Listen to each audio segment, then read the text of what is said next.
Hey guys, welcome back to another episode of Get a Life Podcast Kunai. I am hosting today, surprisingly.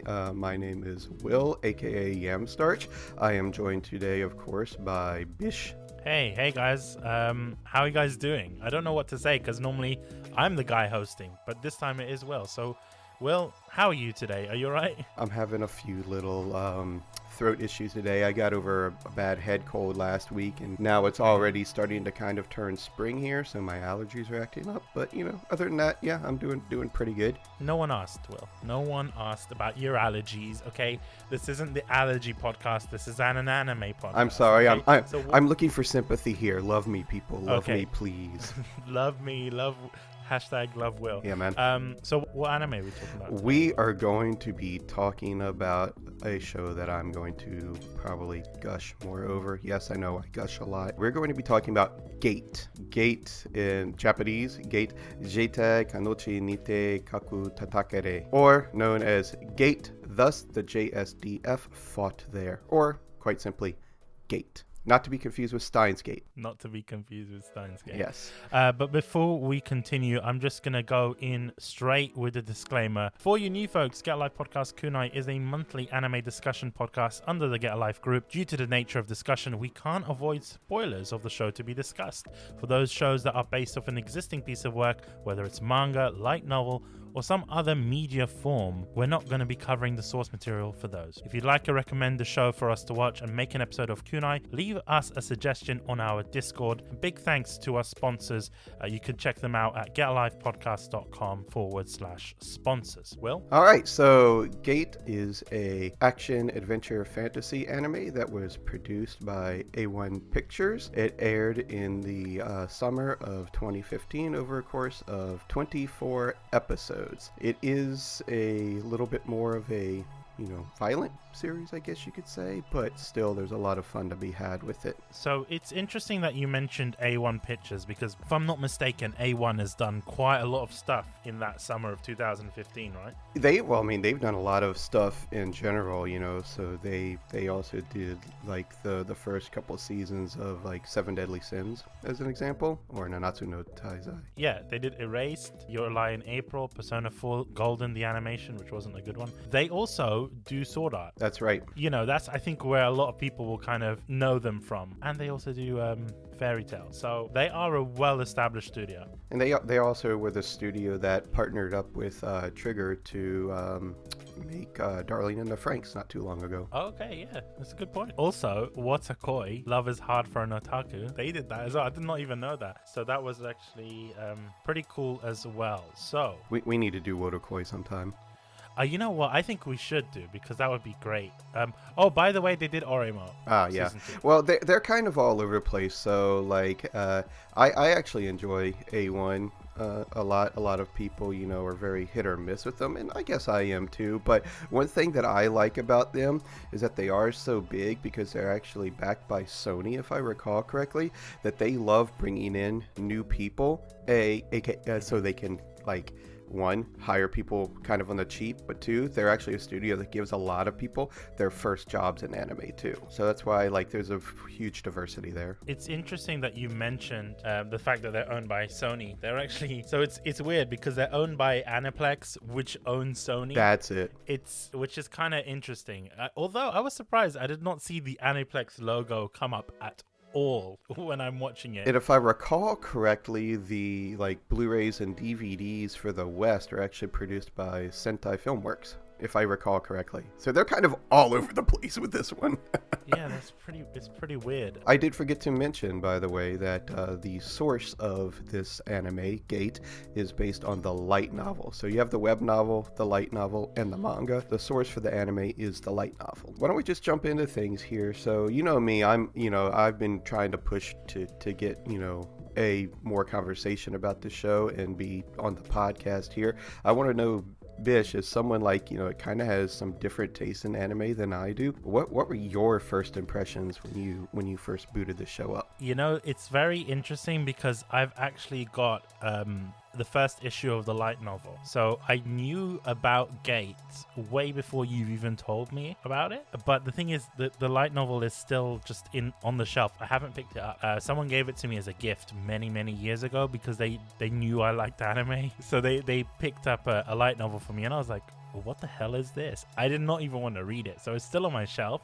But when I actually went to watch the show, I've got my notes here because, Will, you will be happy to know that I was really impressed from like the first moment of the show. So really, that makes me very happy because, like I said, this show, admittedly, it's very hit or miss with people, and I get it. I totally understand why, but I love it. And it's a good thing that you love it. But I'll be honest with you. I mean, I'm not really into anime with guns and tanks because it sort of feels out of place to me, because it's like, even in a military anime, you kind of expect it to be like swords and samurai and that kind of stuff. You never really expect Japan to be a country with guns, even though, I mean, guns has always been a part of Japanese history when you go back hundreds of years. But I don't know, it's just an anime about the Japanese self-defense force seems a bit out of place to me, but that's probably because I don't know much about it. And also, you never really hear about Japan getting into fights, it's not like America that's like spends half of its well, actually spends like the majority of its budget on the military. Do you see what I mean? So to see Japan in that situation, and to see Japanese soldiers with guns and actually getting into altercations and getting into wars seems very interesting to me. I mean, it did feel a bit out of place, and I will say this from the get-go. Look, I get the sort of happy-go-lucky feeling, at least from the first episode, right? This sort of Dragon Quest vibe when the music is playing and the daydreaming from Yoji. I kind of went into this anime completely blind, and I didn't know what to expect. I didn't expect otherworldly visitors barging into modern-day Japan. It's very interesting when you put it like that too, and like talking about the whole military aspect of it and why it is so heavy into it. And that's because the actual series creator, Takumi Yanai, he was a former member of the JSDF, so he actually based a lot of the things presented in these stories on literal first-hand knowledge. I didn't know that, and I mean, it is quite interesting. It's just one thing that kind of put me off initially was seeing the dragons made me just cringe. Like in the first scene where you see the dragons enter modern day Japan where they're flying over Tokyo, it made me cringe. I don't know, it felt out of place. It's not Harry Potter, right? Like, I will say that it made me cringe a lot. But what kept me going from episode 1 was Otaku protagonist just randomly killing a god.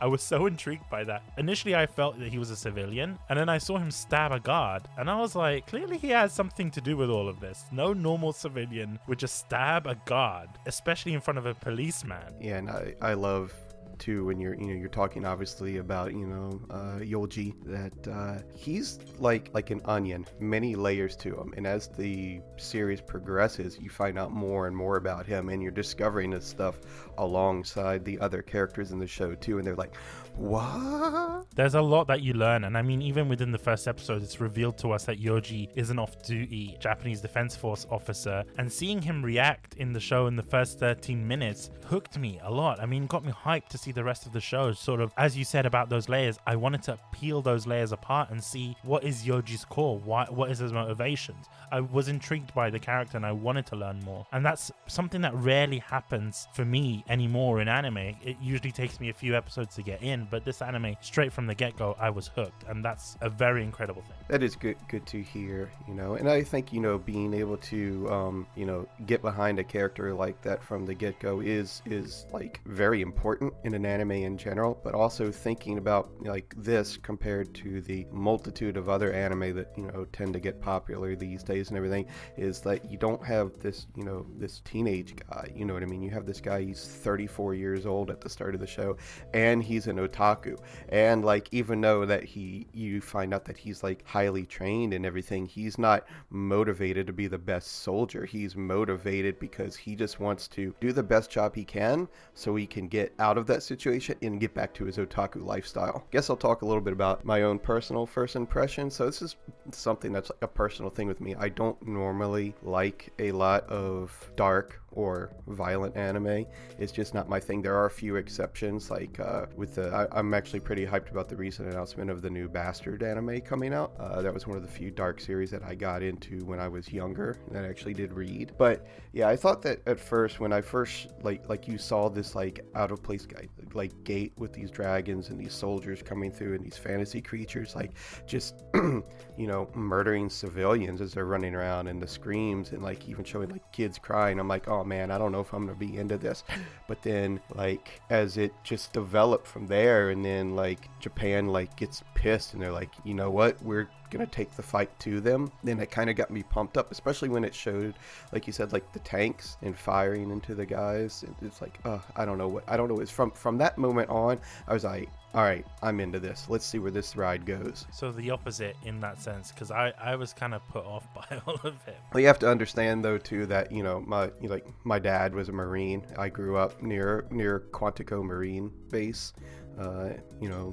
In America, so like I grew up around military, most of my life. I mean, I'm not saying like I'm totally into it, but like I'm the guy that watches like World War II documentaries and like especially on like tanks. Like I love tanks, and I'll watch documentaries just on tanks and jets and things like that. So yeah, I was into it. So kind of like an opposite experience, like you said. Yeah.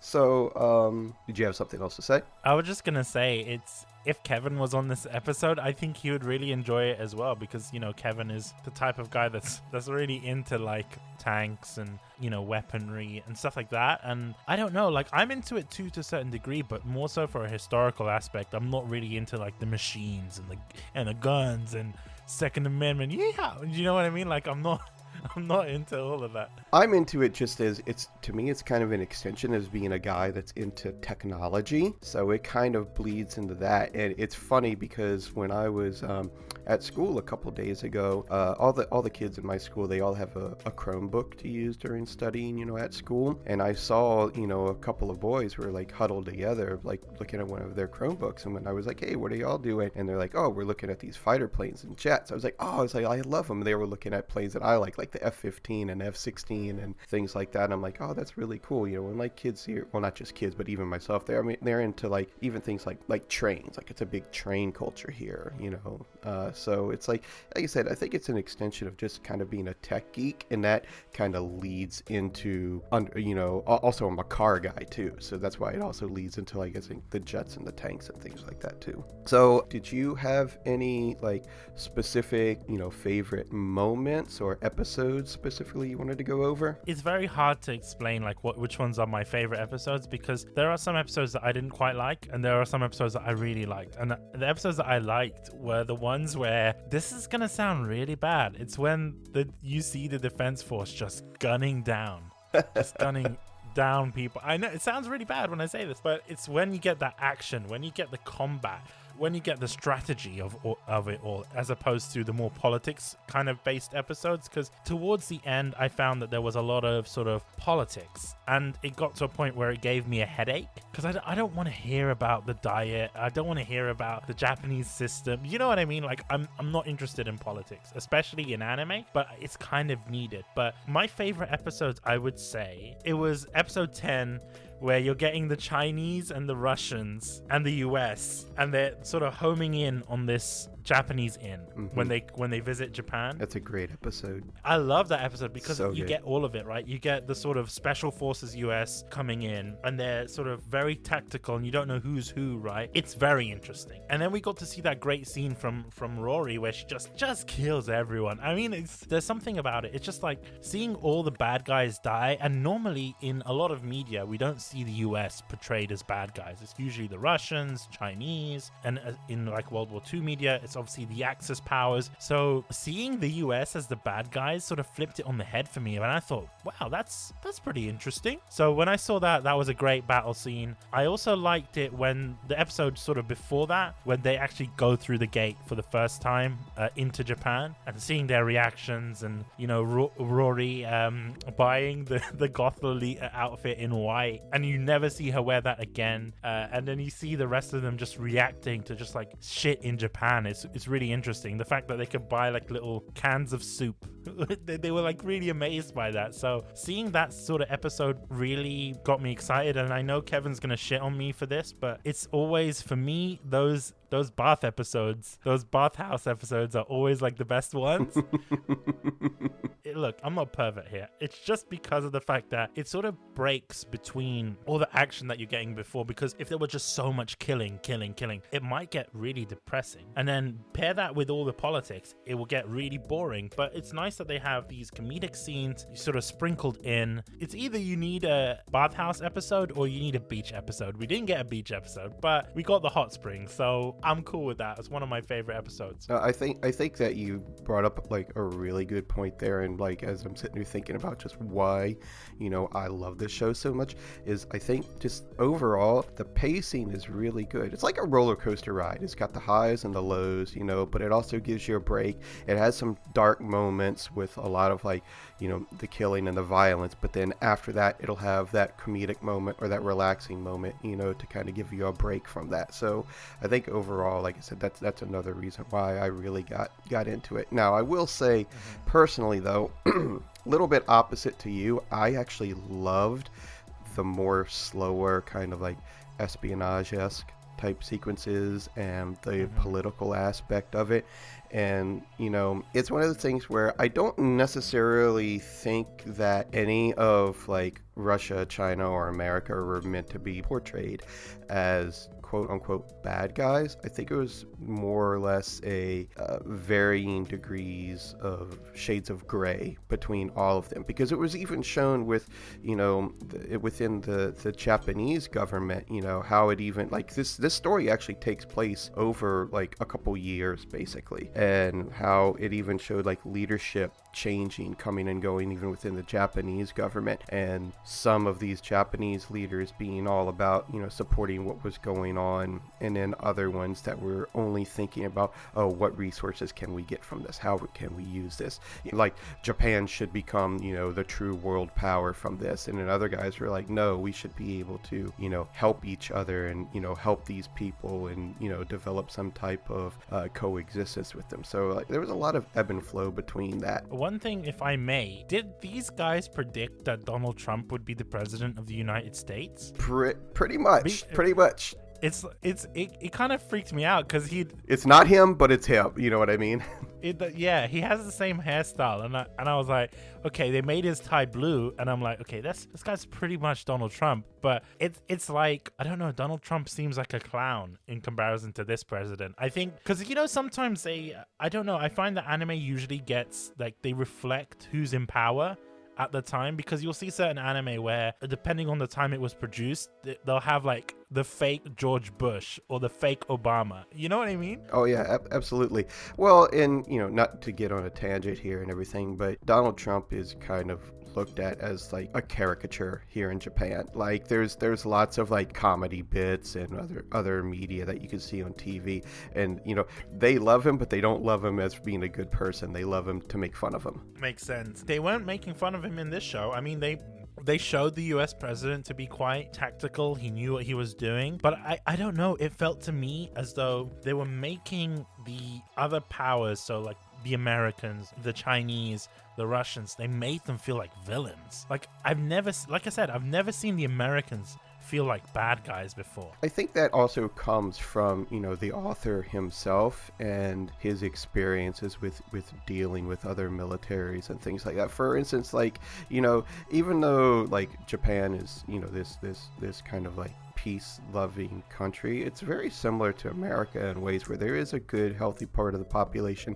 that wants to be more like nationalist and isolationist, and like they kind of hold a grudge. Like they've never, really forgiven, Russia for things that happened, in the early 1900s, and Russia trying to take Japanese territory. I mean, they still argue over islands that are in the northern part of Japan to this day. I know this is like a little bit of a tangent. I found that with the show, it kind of felt like propaganda for the Japanese Defense Force. It just felt like that. Like it felt like maybe this is like a recruitment tool, or the fact that they just want to make them seem the best, better than any other military, or better than, I mean, they don't fight wars, and I don't know really what the Japanese Defense Force does, but it felt to me as though they were trying to portray them in such a good light. Like, I found, like, even after killing all the people, they always have an excuse, right? Especially in the Diet, right? When they were trying to explain themselves about the civilian casualties. And, you know, when Rory actually went, that's another one of my favorite episodes, right? When Rory actually went and called her a little girl. She called, like, one of the ministers a little girl. And I was like, oh, she's a badass. And I'm like, how the hell did she not, like, reveal that she could speak fluent Japanese before? I don't know. But it was just the way that she shut her down was just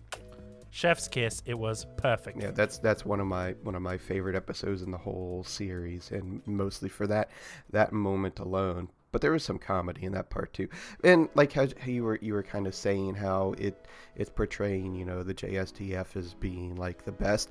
I agree and I disagree a bit too. Also looking into, like I said, who the creator is and where he's coming from and everything. He actually has a lot of issues basically with the higher ups within Japanese government and military, and that's kind of even portrayed in the show a bit, where like you know, they even, like, some of the other soldiers and the lower ranked officers are constantly questioning the decisions of their higher ups and everything. And it's a thing where he was trying to portray these units and these more like grunt type people and lower rank officers as being kind of like the heart and soul of the military. I also, you know, as someone who went to school for communications, I also actually like the bits where he was portraying like the media. He had different members of media portrayed in different lights, where he, you know, he had like the one kind of newbie like caster girl who, you know, she kept making mistakes and stuff like that, and was just, you know, listening to the people saying, hey, get in this shot, get this person, get this interview, and things like that, you know, whatever the cost. Then you had the other guy who was basically constantly trying to portray the JSDF in a bad light, you know, taking pictures of them when they were literally getting ready. They were on orders to get ready to go fight, and they were all laying there with their parachutes and gear ready to board the plane at the first moment's call, but he thought that they were just resting on, you know, Japan's dime. But then you had the other girl that was with him that was like, no, but she couldn't really, you know, say or do the right thing because he was like, you know, her superior. So like I said, there's a lot of nuances in this show that I definitely picked up on now, even watching it now for I think the fourth time, that I didn't really pay attention to as much, I guess, the first few times because I was just caught up in the moment. But as I'm sitting here analyzing the show for the podcast, I started picking up on things a lot more like that. And any other like specific episodes or moments that you want to go over? I mean, over 24 episodes, it's like you could potentially talk for hours and hours about this. You can. Yeah, you can. I mean, there were some really interesting episodes that I thought were great, like the initial fight with the dragon. I like that because you saw a sense of dread, but then you saw the team working together and then the RPG fire and stuff like that. That was great for me, and I really did enjoy that. But equally, the second fight, it was kind of naff. I'm not gonna lie to you. I didn't quite like it. It was quite predictable. Like, I knew straight away what was gonna happen. It's that whole sort of power of friendship sort of activation that goes on. You know what I mean? Like that sort of bullshit Deus Ex Machina. Are you talking about when they were in the mountain? Yeah, when they were in the Gotcha. caves. And that annoyed me because it was just like, we knew that we were going to see Tuka sort of overcome her death of her father and actually do something, right? But yet she sort of goes back into that and she still refers to him as father, even though it's as a joke. But I'm like, okay, cool. But there was just one point in it where she was like, my father's going to be killed by the dragon. And then right before that, she was saying my father was killed by the dragon, and she actually recalled him dying. So I was just like, there's a bit of an odd thing that's going on here. Like, I know that she's mentally unstable during this period, but it seemed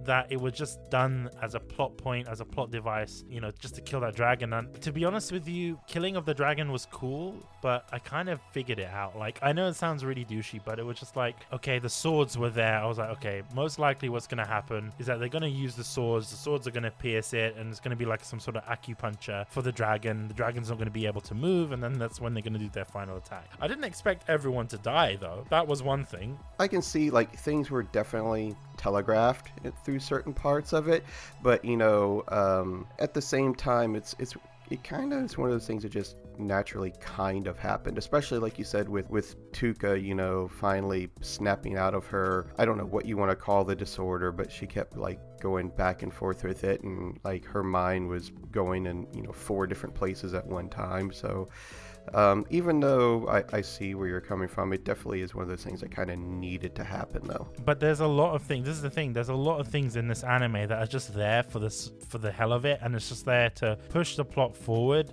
But you never get an explanation of it at all. And I think maybe that might be because, it might be hidden in the light novel, or might be hidden in the manga. But like, for example, like, why does Yoji actually help Tuka, right? The reason being, and the reason why he goes along with the whole daddy thing, is because he gets a flashback about his mum being crazy, like insane, whether it's temporary insane or actually fully insane. And she was saying, he was saying that you murdered my father, and I'm like, well, that took a sharp turn, and it was never mentioned again. And I'm like, why include that? I guess they needed to include it for like his motivation, why he wants to help Tuka, but at least give us like a glimpse of like his past that led him to where he was. You see what I'm saying? Oh yeah. Because that seemed a bit odd to me. Like, why include the fact that his dad's dead and that his mum killed his dad? I'm wondering, like you, if that is kind of touched up more on the light novel. Excuse me. As someone who is a big fan of Gate, I have not had a chance to actually read much of the source material. I've read the first 3 volumes of the manga, but not the light novel. So I'm gonna have to fix that here soon. But there's there's a lot of anime that I think seem to do that. Like I was saying, there's a lot of anime that kind of do the same thing when based upon comparing it to the source material. Like another good example that I can think of is, like, I've actually been reading the light novels for Death March to the Parallel World, which the anime got completely ripped apart, which I understand, but it got me intrigued enough to start reading the books. And it's one of those things where there's a lot in that anime that isn't shown because it's all done in the books through like inner monologuing in the main character's thoughts and why he's doing certain things. So I'm wondering if it's kind of one of those situations where they're like, okay, there's things in the books that we can't really animate or talk about well, so we'll just have to toss it in as like a quick flashback or something like that. So, and I can see that. Like I said, that's why I tell people, I'm like, is this a perfect anime? No, but I still think that it's still highly enjoyable even with its flaws. And I'm not saying that it isn't. I'm just saying that there are certain points that within the story just don't make a lot of sense to me. Like, for example, when I can't remember his name, but his commanding officer basically that got stabbed by the one of the bunny girls. Akira. I think his first name's Akira. So he gets stabbed and she gets shot, and you think they're dead, and then you only find out towards the end that they're alive. And it happens with a lot of characters that get injured, right? One of the kings basically like got dismembered. You only find out halfway through the anime that he's alive, just randomly, and he's got like a prosthetic. Or even the emperor, right? When we saw the emperor get poisoned, I legit thought that the emperor died and he got poisoned and his son was taking over because he was a crown prince. And then literally in the last 2 episodes of the anime, he's alive, and he gives his daughter Pina the crown princess. And I was just like, what is this? Like, why are we finding out towards the end that people that we thought were dead are alive? This didn't make sense to me. I mean, come on, man. You know as well as I do that there's a lot of plot armor in anime. No, but there's too much. There's literally there's too much, and I find like it seems it's not like it's taking the enjoyment out of it. Like, I still enjoy the show for what it is, but there's just too much of it. Like, genuinely, like, I can't handle it. Like, there are some things that I will say needed to be there, right? Like, for example, it is brutal, but there were certain points, where people were dying, where people were, I can't remember who it was, but when they killed Sherry's family, right? We needed to see that. They could have just done it as a cutscene where, she doesn't know what's going on, and then a messenger comes in and says, oh, well, your family's dead. But they actually showed the fact that they burned down the building, right? And I don't know, you needed to see that. You needed to see the mum and dad sort of tell her a lie and be like, we're on our way, we're gonna follow you, don't worry. You sort of needed to see all of that so that when it sort of hits for Sherry, it hits for you as well. Do you see what I'm saying? So there's certain things that the show gives you in terms of motivation, and to allow you to understand the other characters' motivations. And there's one thing I will say, it's also very brutal, but it allowed me to think about characters very differently, and we'll get onto it in characters. But in terms of story, yes, the show is very well paced. Like, I didn't feel bored anytime in the show other than the political moments. I mean, that was towards the end where I was just like, oh, there's too much back and forth in terms of the politics. Let's just get back into the action. I will say this. I was sort of, when they were doing the Flight of the Valkyries earlier on, when they're sort of taking back the Italia place, what is it called? Italica or whatever it's called? Yeah. When they're taking back that and they were doing Flight of the Valkyries, I thought that they were going to play that. Oh, that one that's in like all of the Vietnam films? You know what I'm talking about, right?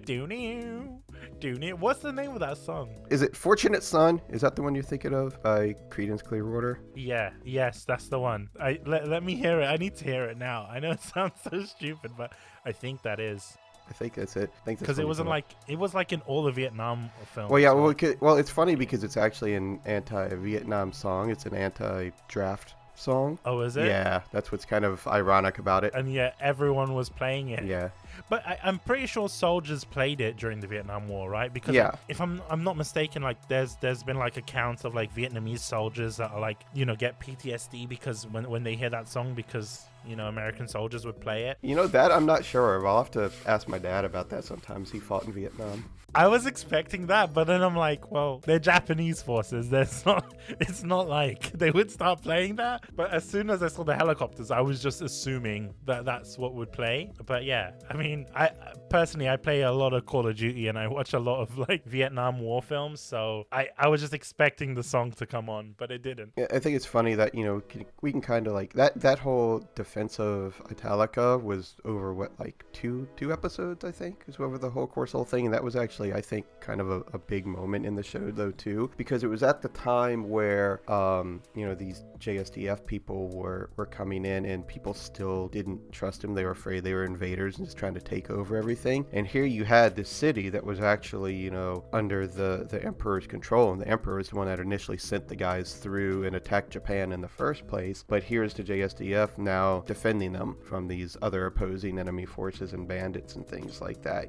trying to help gain their trust. So I thought that was like kind of a big deal, because they were clearly trying to show it's like, hey, we're not here to hurt you. We're here to, hopefully try and help you, help me kind of thing. And then I love the part with Shino where like they're just like, go do your thing, and showed just how much of a kick-ass soldier she was. So and then her fighting alongside like with Rory sitting there and like, she can't take it anymore. She's literally like almost ready to like bust a nut basically because all the fighting going on around her, and finally she just gets up and goes to get into the middle of it all.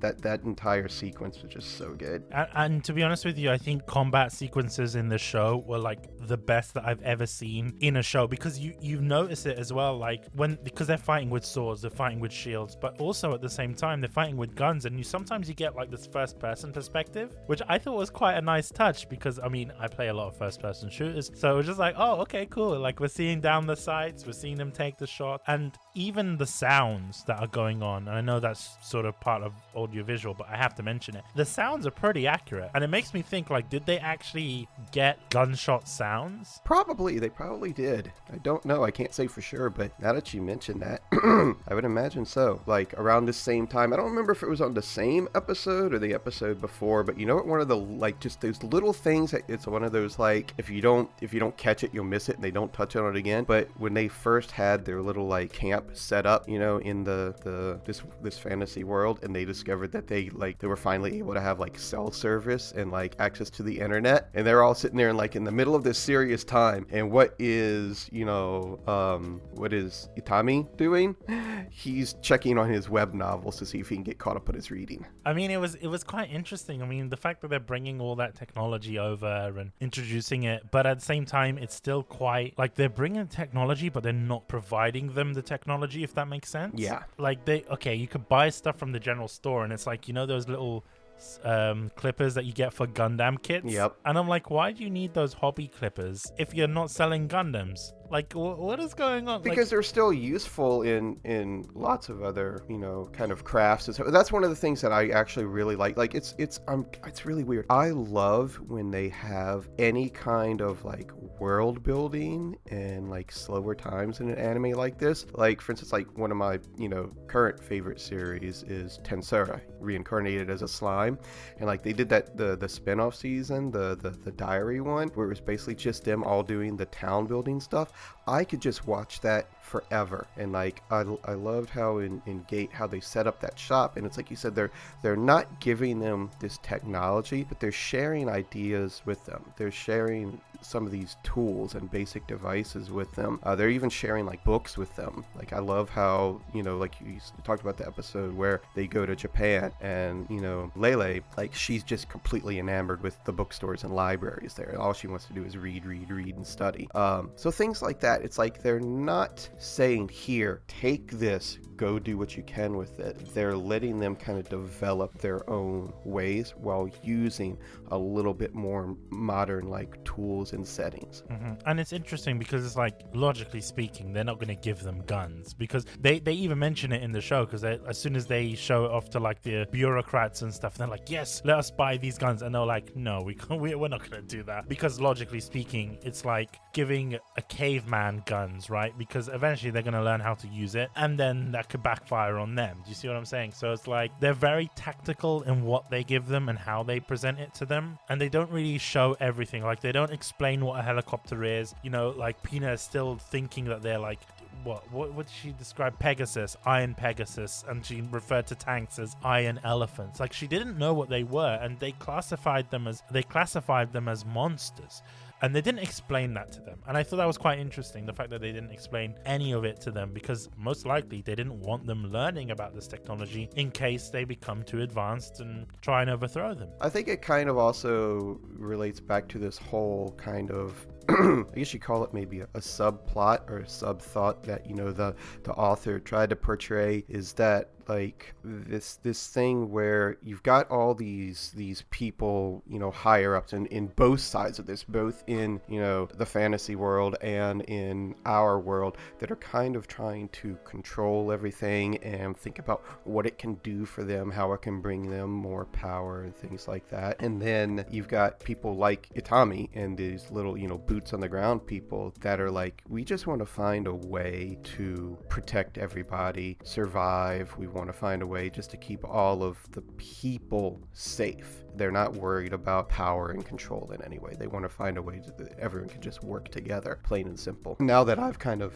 touched on some of this kind of like behind the scenes kind of stuff, what did you have any kind of ideas of what you think the kind of like background of the show is, the theming of it, things like that, things it was trying to portray? I sort of gave my feelings on it. I mean, like for me initially, like I said, I felt that it was very pro-Japanese, not necessarily pro-Japanese government, but pro-Japanese defense force. Yeah, absolutely. Like, they could do no wrong in this show. Like literally, like they would mass murder a lot of people, and they're like, no, it's cool guys, don't worry about it, don't worry about you forgetting your orders or disobeying. Like if you disobeyed an order, or if you went against your order, you would be classed as AWOL, right? And you'd have to get like a military summons, and then you go to like jail or something in the US, or in most countries, even in the UK. But clearly Yoji went AWOL to go off on this other mission, on a personal mission, and he was praised for it, because he saved someone, great, he slayed the dragon. Do you see what I'm saying? He didn't really get a punishment, and it's like anything that Yoji does, it's cool, don't worry about it, he can do no wrong. And it's just a theme in general with the Japanese Defense Force and the journalists. I know Nori, I think her name is Noriko, the girl that was kidnapped. Noriko comes back with the journalist towards the end, and it's quite interesting because she's saying to the journalist, why is it that only the Japanese media have this negative view of the Japanese Defense Force? And it feels to me as though that was the author's way of saying that, hey, look, Japanese Defense Force isn't always good, and these are the reasons why. And the funny thing is, I liked the fact that they got that random journalist in, because it was just like, it shows another side of it, right? Even though you don't see it in the anime, he talks about them being lazy, he talks about where is our money being spent, you know, because obviously they don't go to war, they don't actually fight. So like, why are we spending money on a defense force? Stuff like that, like stuff probably the Japanese people might be thinking about in real life. You know, probably if you're watching the show and you're in Japan and you are a Japanese citizen, you're probably seeing that conversation with the journalist, and you might be thinking, yeah, why do we need a Japanese defense force? Do you see what I'm saying? So I'm glad that they included the journalist in there, and that was a good thing. That goes back to how I was saying how, you know, the author of this series, like I said, he's, you know,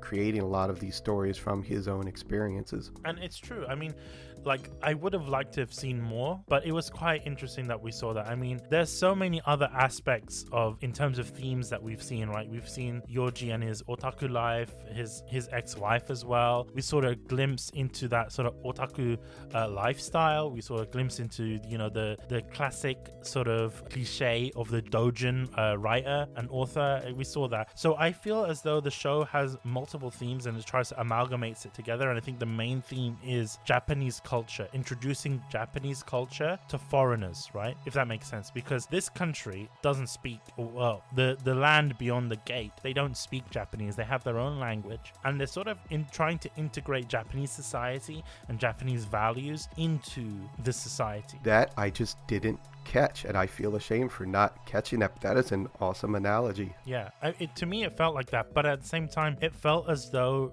they were forcing it, and on a certain level it feels as though, like, you kind of see it, and this might be a very high level observation, or it might just be complete bullshit on my end, but you see it with a lot of countries that Japan has sort of invaded in the past, whether we're talking about Taiwan, whether we're talking about, you know, Korea. There is a lot of Japanese influence, right? There's buildings, right? There's a lot of Japanese history. The people, a lot of them have learned Japanese, right? Maybe not the newer generations, but, you know, generations before them would have learned Japanese as a second language and things like that. So for me, it seems as though this anime in itself has sort of reflected, it's like it's being reflected on Japanese war history, Japanese military history, right? Because when I look at how they deal with things in Gate, it's like on some level it feels as though both sides are a representation of Japan's military, right? You look at this sort of archaic land that's sort of barbaric in a way, and then you look at the modern side. So I think they both represent Japan, which I think is quite interesting, because if you look at Japan, this is another thing, I know it sounds very political and it's not really the place on Kunai, but if you look at Japan, the war atrocities that they commit, right? They pillaged,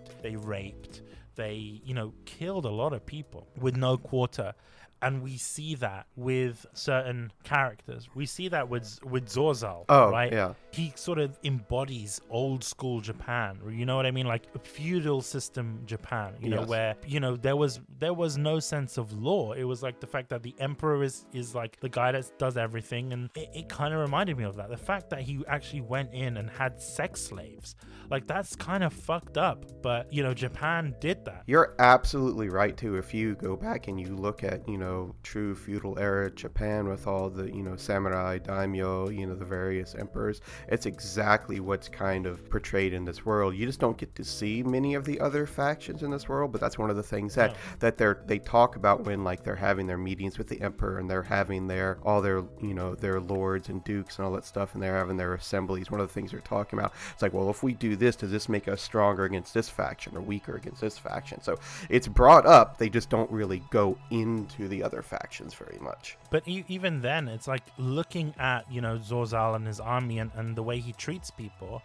It's mentioned in the beginning, right, where Yoji goes up to Pina and mentions the idea of humane, right? They didn't know what humane was. And it sort of reminds me of, like, you know, Pina and her family and her armies and stuff. The fact that they didn't understand what humane was, right? And or what acting humanely was, right? And it sort of reminds me of how Japan was before World War II, or even during World War II, right? During World War II and pre-World War II, where, you know, they would commit war atrocities and experiment on humans and you know, rape and all of this horrible stuff that wasn't humane. And this is where I say that, you know, this anime is sort of propaganda for the Japanese Defense Force, and that this is the new Japan, if that makes sense, while sort of still referring to their atrocities and sort of trying to play it off as an apology, if that makes sense, through the anime. Like, it feels as though that's the case.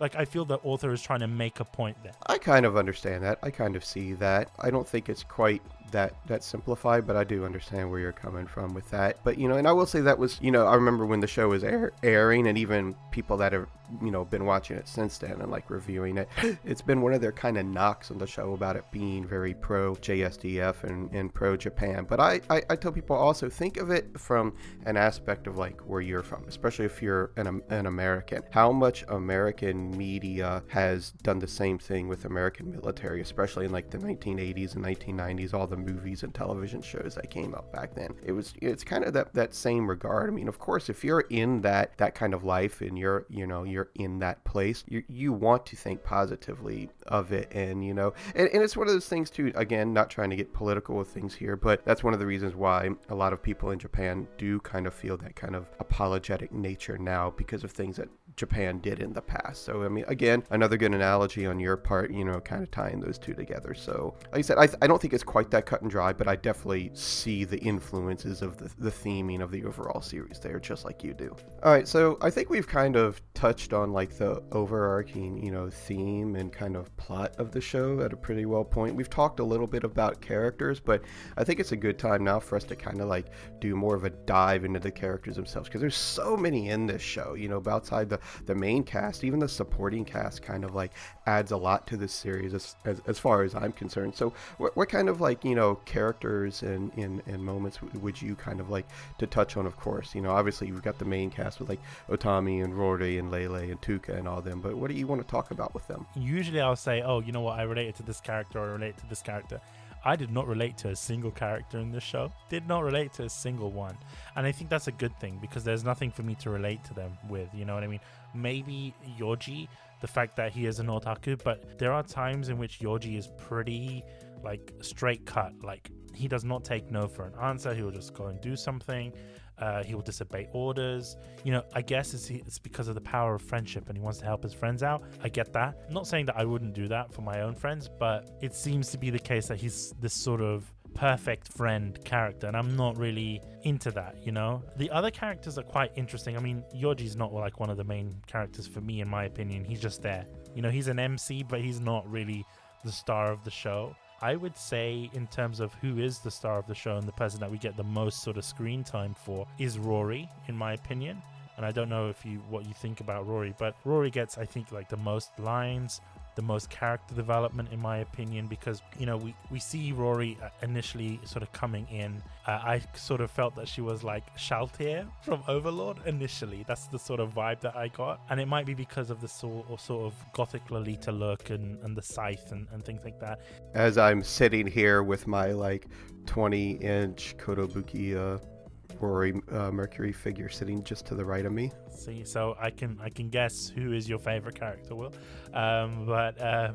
It's quite interesting to see how she is, right? Because she's this demi-goddess that's also like a priestess for the god Emroy. It's interesting because everyone sort of like not worships her, but they have a large amount of respect for her, right? Because she's basically a servant of the god of war. So she is quite up there in status. So even the fact that she's there on the team gives the Japanese Defense Force a level of status that they wouldn't, got any other way, if that makes sense.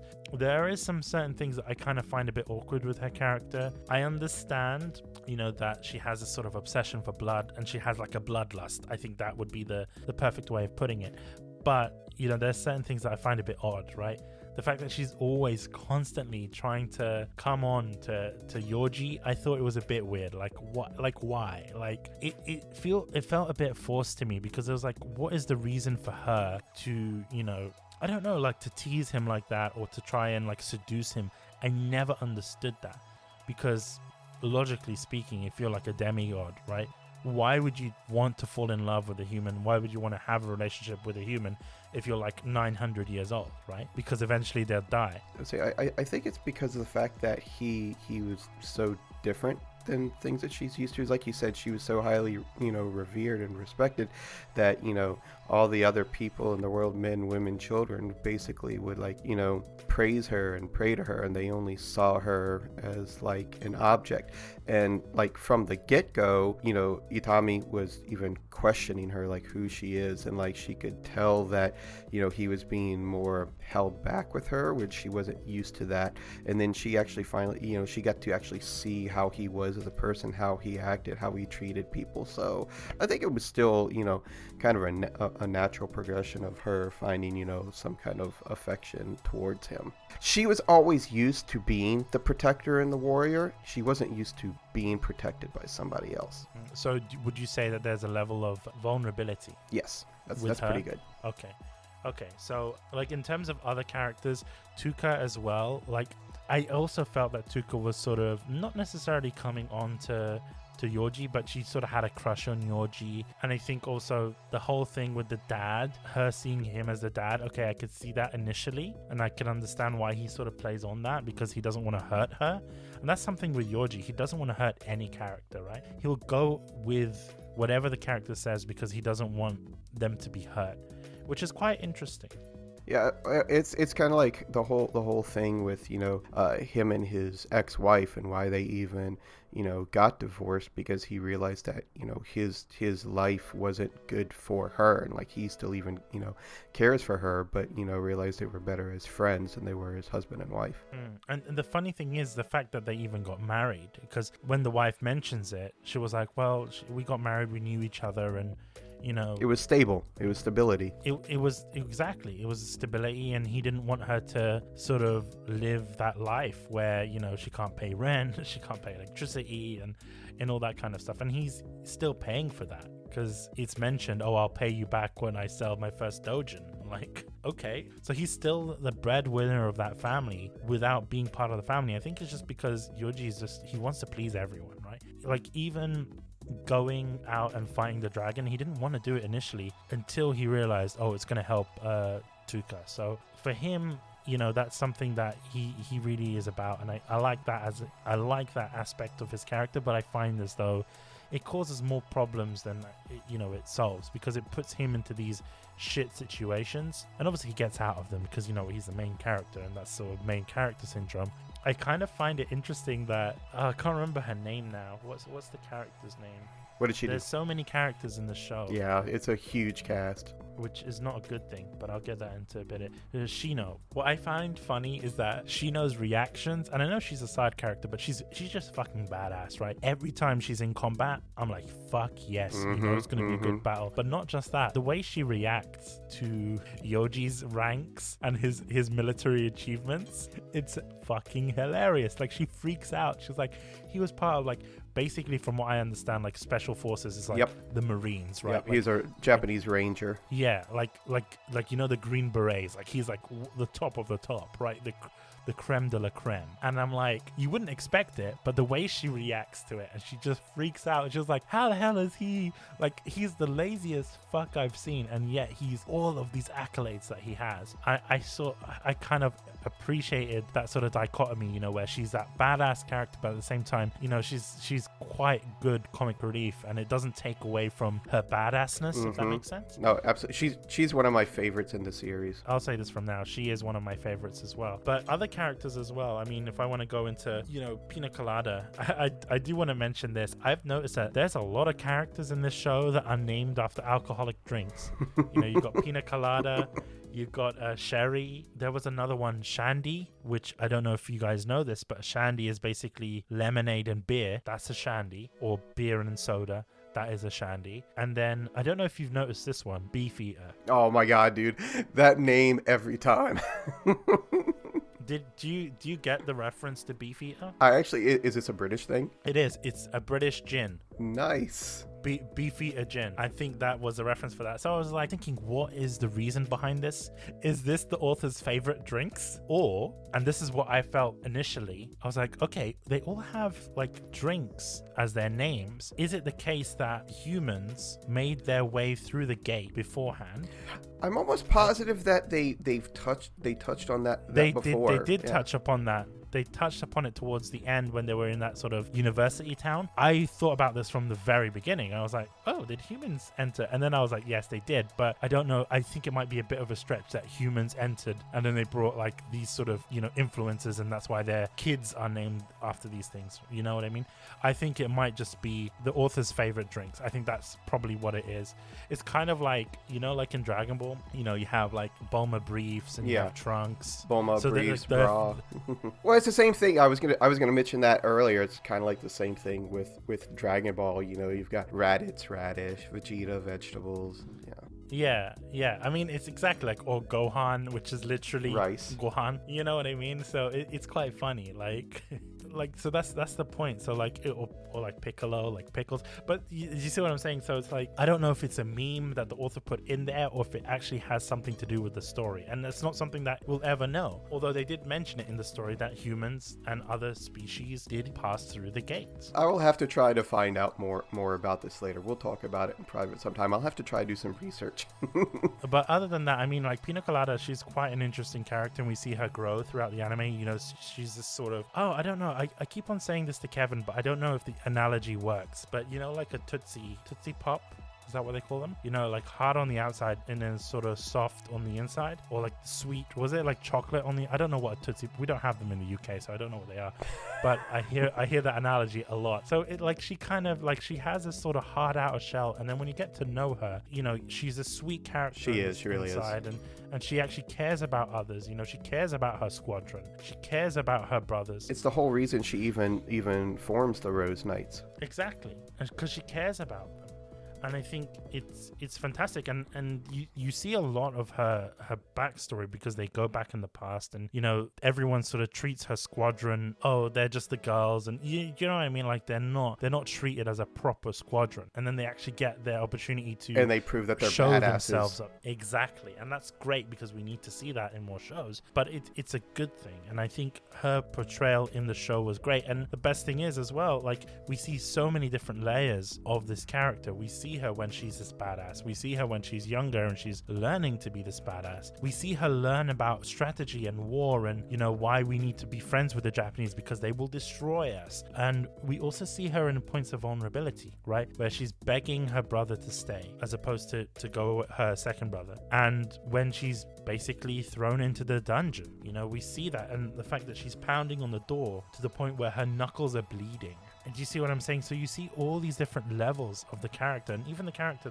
herself, when she's talking about what are they going to do, you know, they're going to pillage our city, they're going to, you know, they're going to kill us basically, and you see the fear. So you understand what motivates her, and I like the show, and especially in the way it portrays its characters, because the show gives you a glimpse. Yes, there is a large volume of characters, but it gives you a glimpse on their backstory, it gives you a glimpse on their motivation, and that sort of leads me into, I can't pronounce her name, and my apologies, but her name is Tule or I'm pretty sure it's Tule. I'm pretty sure. Tule. Okay, well, I'll pronounce it as that. She's basically Zoro's sex slave, and we see an actual rape scene. I didn't think that we'd see this in an anime because Goblin Slayer. Yeah, but I will say not to derail that whole thing. While yes, it is a rape scene, it's almost like more or less a role play scene. She's role playing that because she knows that it gets off Zorzal, and you know, she's trying to control him. So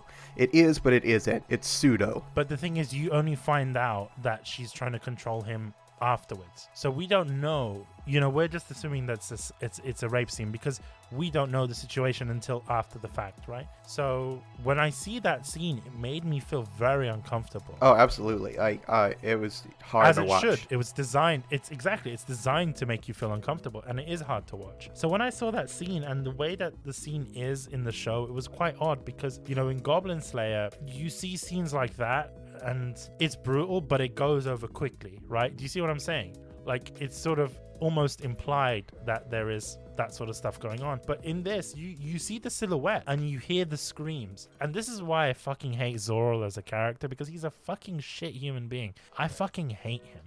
And you're supposed to. And you're supposed to, yeah. But I mean, that shows like how good the writing is. But my point being is that you understand her motivation, right? Even though it's not fully revealed to you until towards like halfway through the anime, because you see the glimpse of her in the beginning, you know, when she's getting raped, and you sort of understand the motivation. It sort of plants the seeds in your mind that, you know, Zoro is not who he says he is. He is a shitty character and a shitty person. Zorzal. I'm sorry, my apologies. I'm just giving you a hard time. Zorzal. But yeah, you see Zorzal being being a shitty human being. You see him, it sort of planted the seeds in your mind that this character is, you're not supposed to like him, and if you do, you are just the worst person. And it's disgusting because it's like, I didn't even know that he had multiple sex slaves, and it's revealed that he does, right? And it's like, okay, I don't know how to explain it. Like, so with Tule, I understand her motivation, right? Even if they didn't show us the battle that occurred, because they do show you the battle that occurred with the warrior bunnies. Even if they didn't show us that, the fact that, you know, we saw that brutal rape scene made me understand her motivation.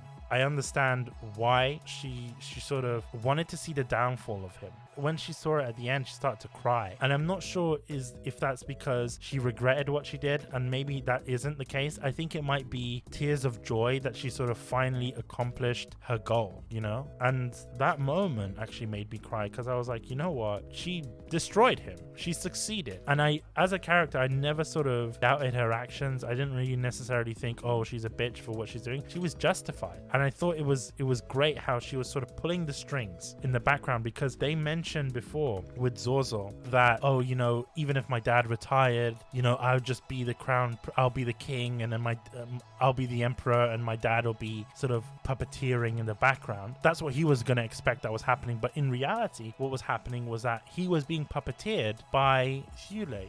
Right, so it's very interesting how she done it. And I will say this show sort of takes this idea of playing 4D chess, right? No, you're absolutely right. That's like I was bringing it up earlier when we were talking about the themes, how it kept showing, you know, on both sides, how there was multiple people involved with everything, and there's, like, you know, layers upon layers of people controlling each other. Another thing that I will mention is that even in her character design, like, you can tell that, I don't like mentioning this, but I will anyway, but it's interesting in her character design that you could tell, especially with the bunny ears. I don't know if you've noticed this, every other bunny character has their ears up and hers are flopping down, and it's because of what occurred to her. And I think the show sort of, she's a broken character. You know, the show sort of hammers the point down to sort of make you understand how, you know, shit Zorzal is as a human being, but also the motivation for Thule. So moving on from there, I want to talk about Zorzal, if I may. I will say this: if you like Zorzal, you are the worst human being. Stop watching this podcast.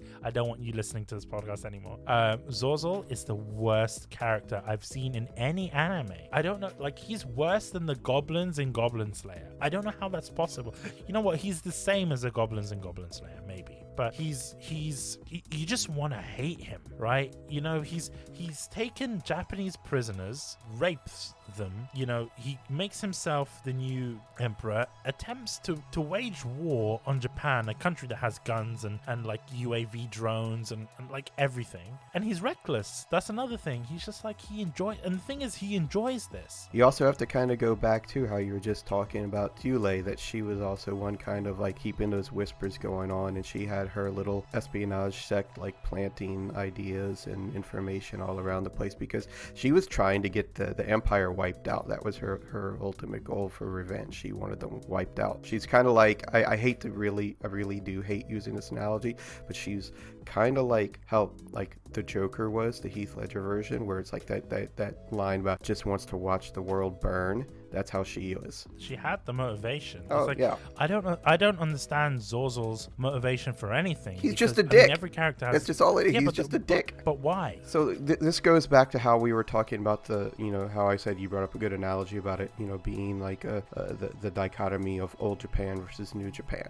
And it's like that whole thing where he is this highborn person that, you know, he literally looks down at his nose at those below him. He believes he's superior. He truly really believes that he is superior and that he should be able to do whatever he wants, however he wants to do it. That's the most blunt way I can put it. And you know what? Oh, I hate saying this, but in a way, he kind of reminds me of... I fucking hate saying this. He reminds me of Hideyoshi Toyotomi. I don't like saying this, but because I know a lot of people in Japan for some reason love Hideyoshi, but Hideyoshi was fucking horrible. He was like he committed a lot of genocide. You know, he like invaded Korea like a lot of times, and it's messed up. But he reminds me of that, and it's a good thing that you mentioned it. Like, but I want to understand why he's a dick, because even his dad, and this is something I don't like about their dad, right? I don't like the Emperor because he's all about, oh, you know what? I'm gonna give you the crown. I'm gonna make you the crown princess. That's what he says to Pina. But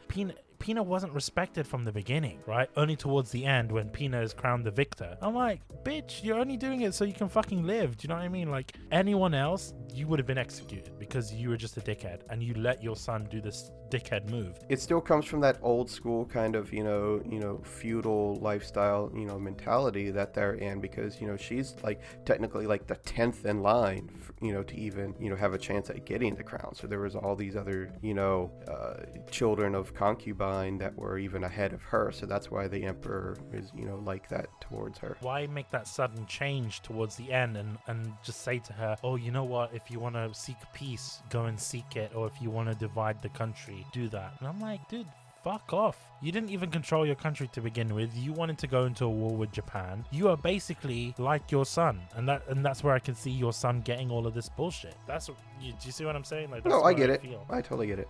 But other than that, I mean, the other characters are quite interesting. I think, Lele.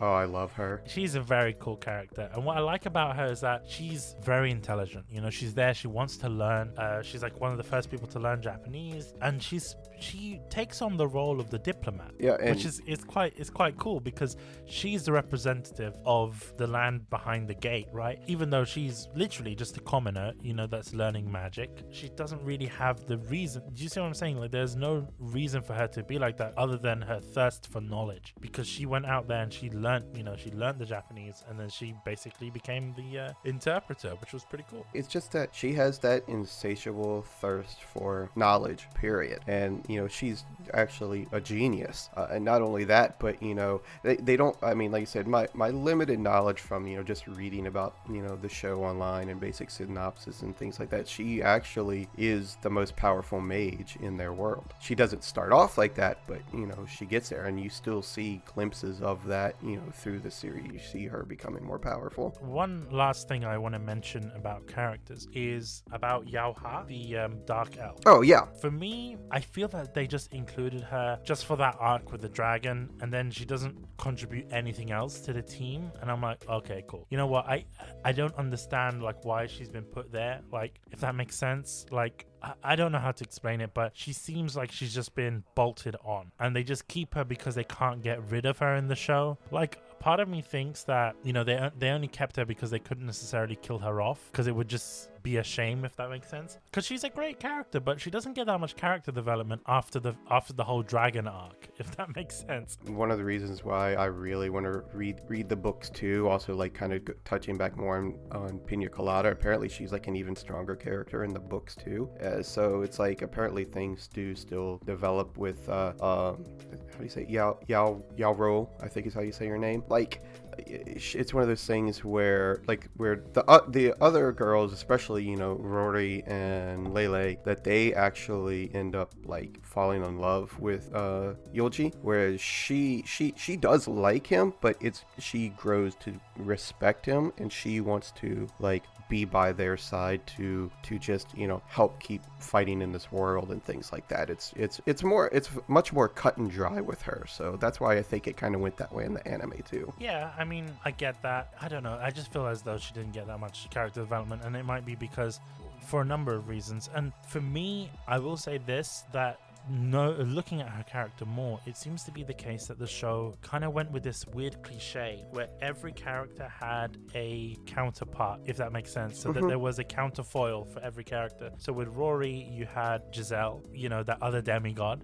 With Lele, you had Lele's sister. And with Tuka, you had Yaoha. So it's like each character has pretty much someone of the same species that is like their counterfoil, or their, the opposite of themselves, right?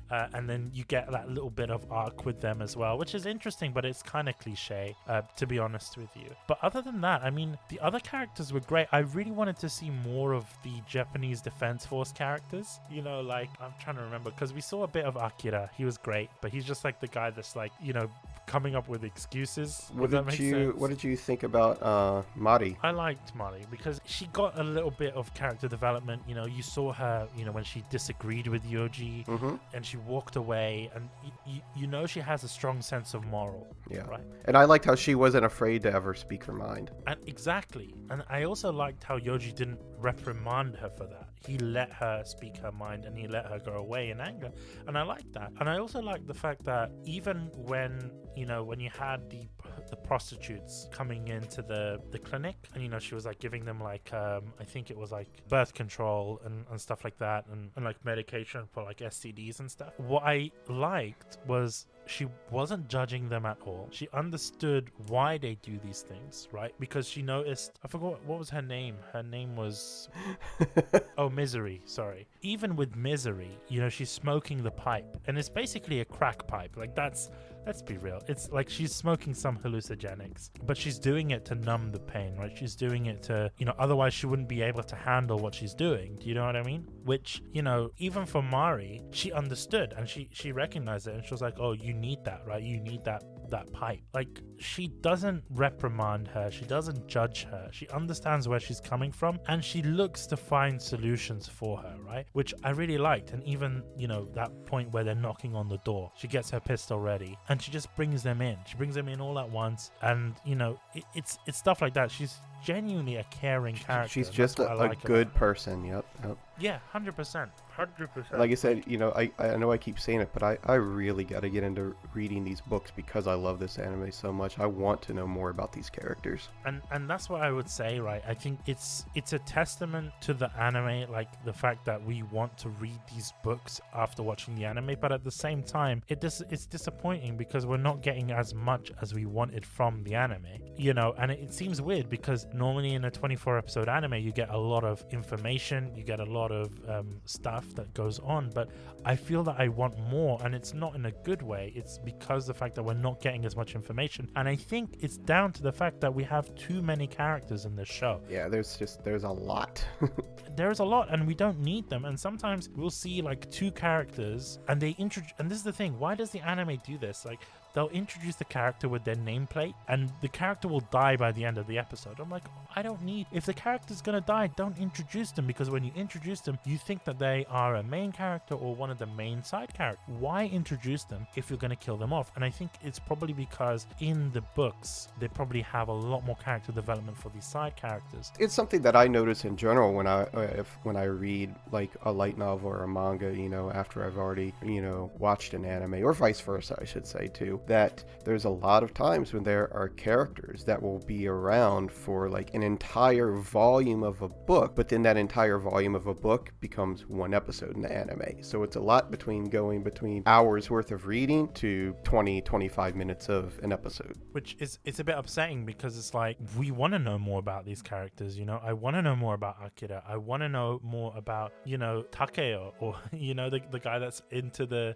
Nekomimi, right? The cat girls. I was gonna, you know, lead into that. I wanted to know what you thought about Takeo, because he was one of my favorite side characters, even though he's not around a whole lot. He is. I mean, you only see him for like, you see him initially a lot in the first 5 episodes, and then towards the end, you're like, what happened to this guy? Like, I've never seen, like... If I recall correctly, after Zorzel's, you know, infiltration back into Japan, I think he stays back in Japan after that is why. I think he's like assigned to their forces. Because if you remember, he was always the guy that was driving around with Itami, and then after that, Itami's the one driving. But he comes back at the end. At the very end, yes. At the very end, yeah. So it's like, I would have liked to see more of him. Like, there's something about it. Like, to be honest with you, I think he's just a good pairing off of Itami because they're both, you know, otaku, and like it also, like, every time something good happens with Itami, he's just completely jealous of him, and like he's kind of like me, like if I was in his world, and how like when he meets like Persia, you know, the cat girl that's like helping to heal Yoji after he got his ass beat, and he's just like instantly in love with her. You know, it's stuff like that. He's basically an otaku. I mean, like, Yeah. there's not much more to say.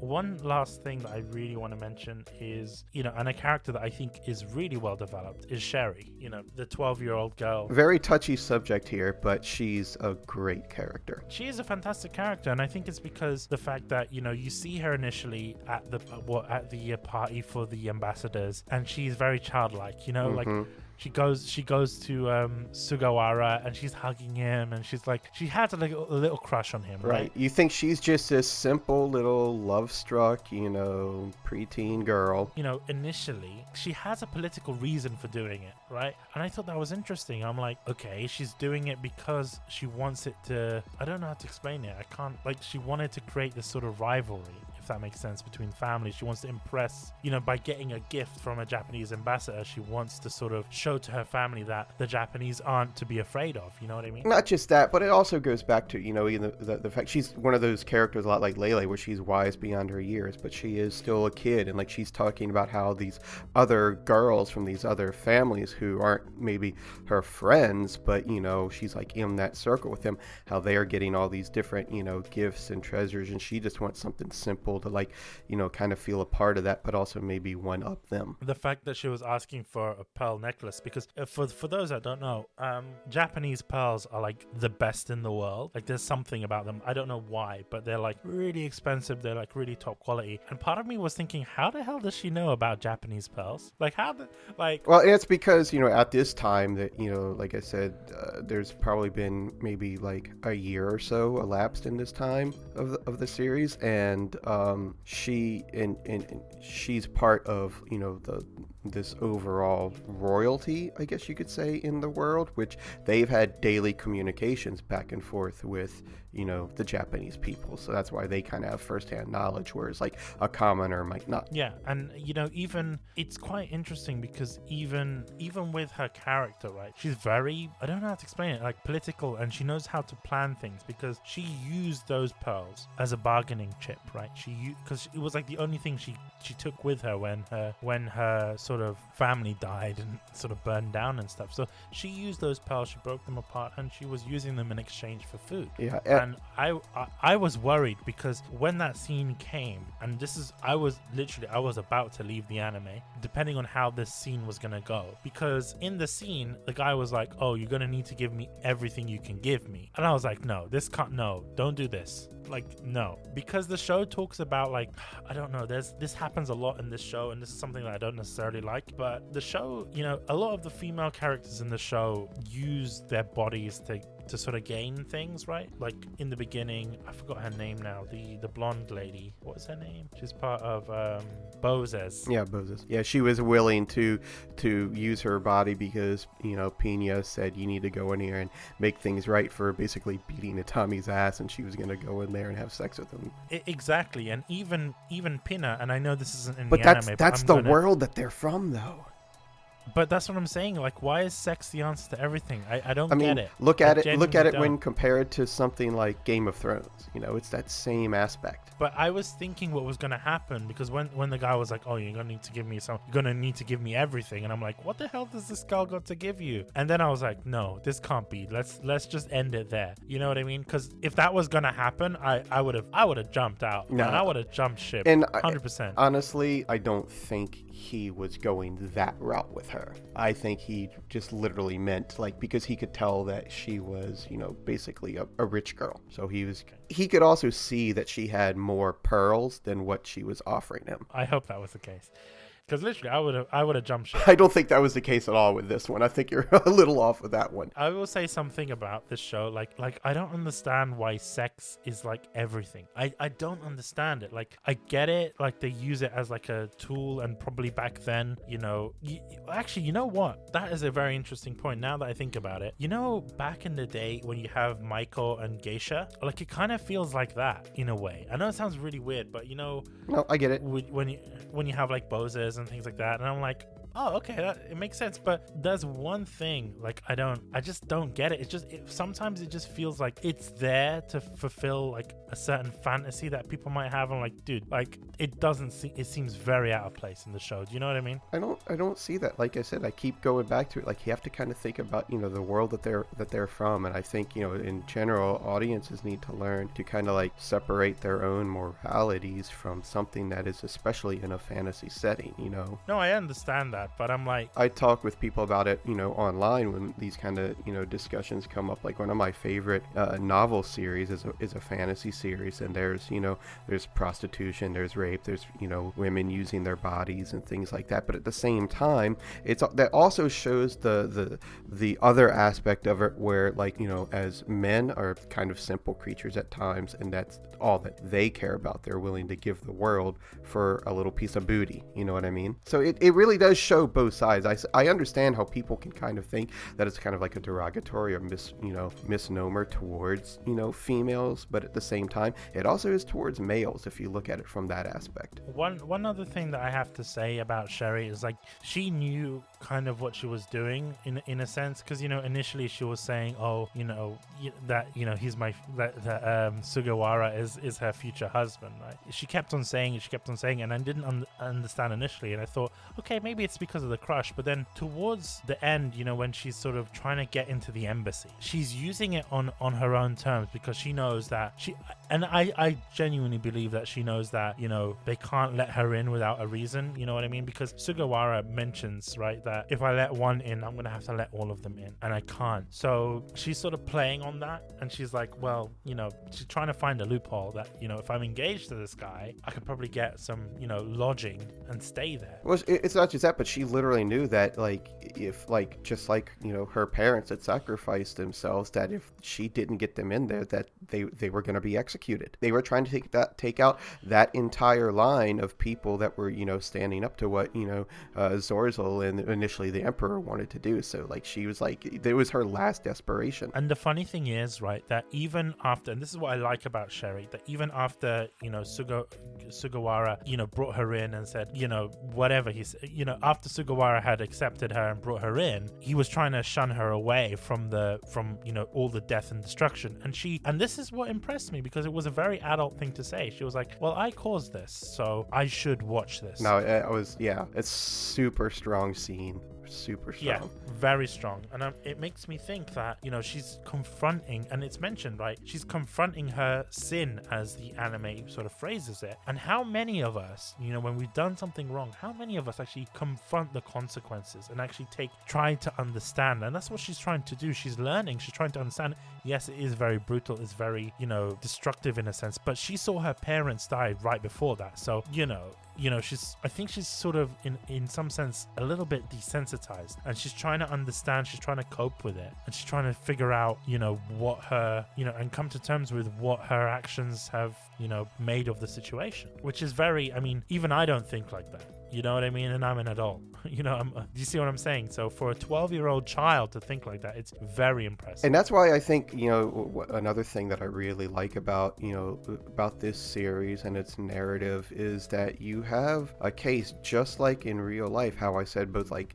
Sherry and Lele are wise beyond their years. But then it does also, there's a, couple other, like, like younger people that you see in the series and fleeting glimpses that are just like, normal kids running around being stupid. But then it also shows how, like, there's adults that are stupid, like, and that's why, like, the scene going back to where they go to the diet and Rory calls I'm trying to remember her name now. I think it's like Mizuki, I think was her name, where, like, she's the one, like, trying to call out the SDF, and she's like, you little girl, because to her she is a little girl, even though she is an adult. It's still that what's the word I want to, like, not mindset, but just the whole idea that, maturity and, being intelligent and, having these experiences in life, it doesn't really matter how old or young you are. It depends upon how you're putting yourself out in the world, and if you're deciding to learn, like you said, from mistakes, learn from things that you might have caused. That whole, cause and effect of life. You've been talking about, characters you like, both, main and side characters, and we've kind of had a little back and forth here and everything. Is there anything else specifically that you want to talk about with characters before I get into mine? No, not really. Okay, of course, like I love, all the main cast, Itami, Rory, Lele, Tuka, and like I put even with them, even though she's not technically part of their crew, Pina Colada up there. And like I keep saying, it's one of the reasons that I really want to read more of the books, because I know that, Pina is actually involved quite a bit more. Now, of course, Rory's my girl. I guess you could say she's, I don't, this isn't the type of series where you're going to be like, oh, this is the best girl, you know what I mean? But, she's my favorite character in the show. One, she's voiced by, my favorite, Japanese voice actress, Risa Taneda. So, like, I already love her from that. But also, just, I think her voice acting in the role is so, what's the word I'm looking for? I don't want to say raw, but, like, it just fits. It just the way that she presents the character, both in those slower times and in those emotional times. Like and I don't want to say it's overacting, because that would kind of be like, a bad thing to say, but like especially the scene where she's like coming on to Itami when they're at the end, and just her like vocal nuances and like trying to be sultry. I don't know. It's just, I think she just does a really good job with that.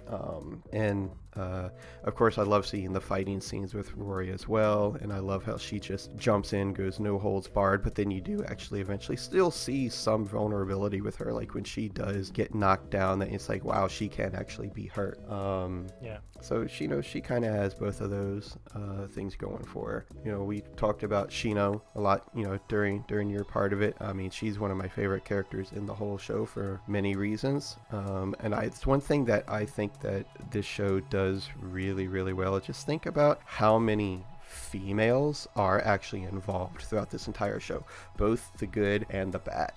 And like, talking about like Tule, where, when you're first introduced to her, you just see her as this broken sex slave, but then behind the scenes, behind closed doors and all that type of stuff, you really are shown that even though she's kind of broken, as I said earlier, she's actually super smart too, and how she's kind of controlling everything as well. When we're talking about like, like how you said, I hate Zorzel. I do too. I think it's along that lines, but I'm also going to say that I kind of disliked Tule, because she had opportunities to actually try to make things better, but she didn't. She kept pushing towards things becoming potentially the worst possible outcome. Her motivation is to have the worst possible outcome. She was never in for it to make the city a better place. I'm just saying that, she had the opportunity, and she like with her kind of like support network. The question is, Will, why would she want the better outcome? Why would she want to fight for that when she wants the worst outcome possible, to make Zorzel look like a fool? I don't think that's fair to say that you dislike her because there was an opportunity that she could have gone for a better outcome, when in reality that was never what she wanted. I mean, and that's what I said earlier. She used that character that she wants to watch the world burn. I'm just saying, like, again, my, talking about separating, morality from the story. I just looking at it from the point of like, if she actually knew what like the JSDF were trying to do and trying to make the world a better place, I think she'd be trying to help them. She could do both. She could take down the Empire while also making the world a better place for others, but she just wanted everything to burn. But why would she want that? That's the point. She doesn't want that, because, making the world burn isn't going to take away from her, helping the Empire regrow under a new government or whatever isn't going to take her pain away. I see what you're saying. It's in the same vein. It's in the same vein as the show, when they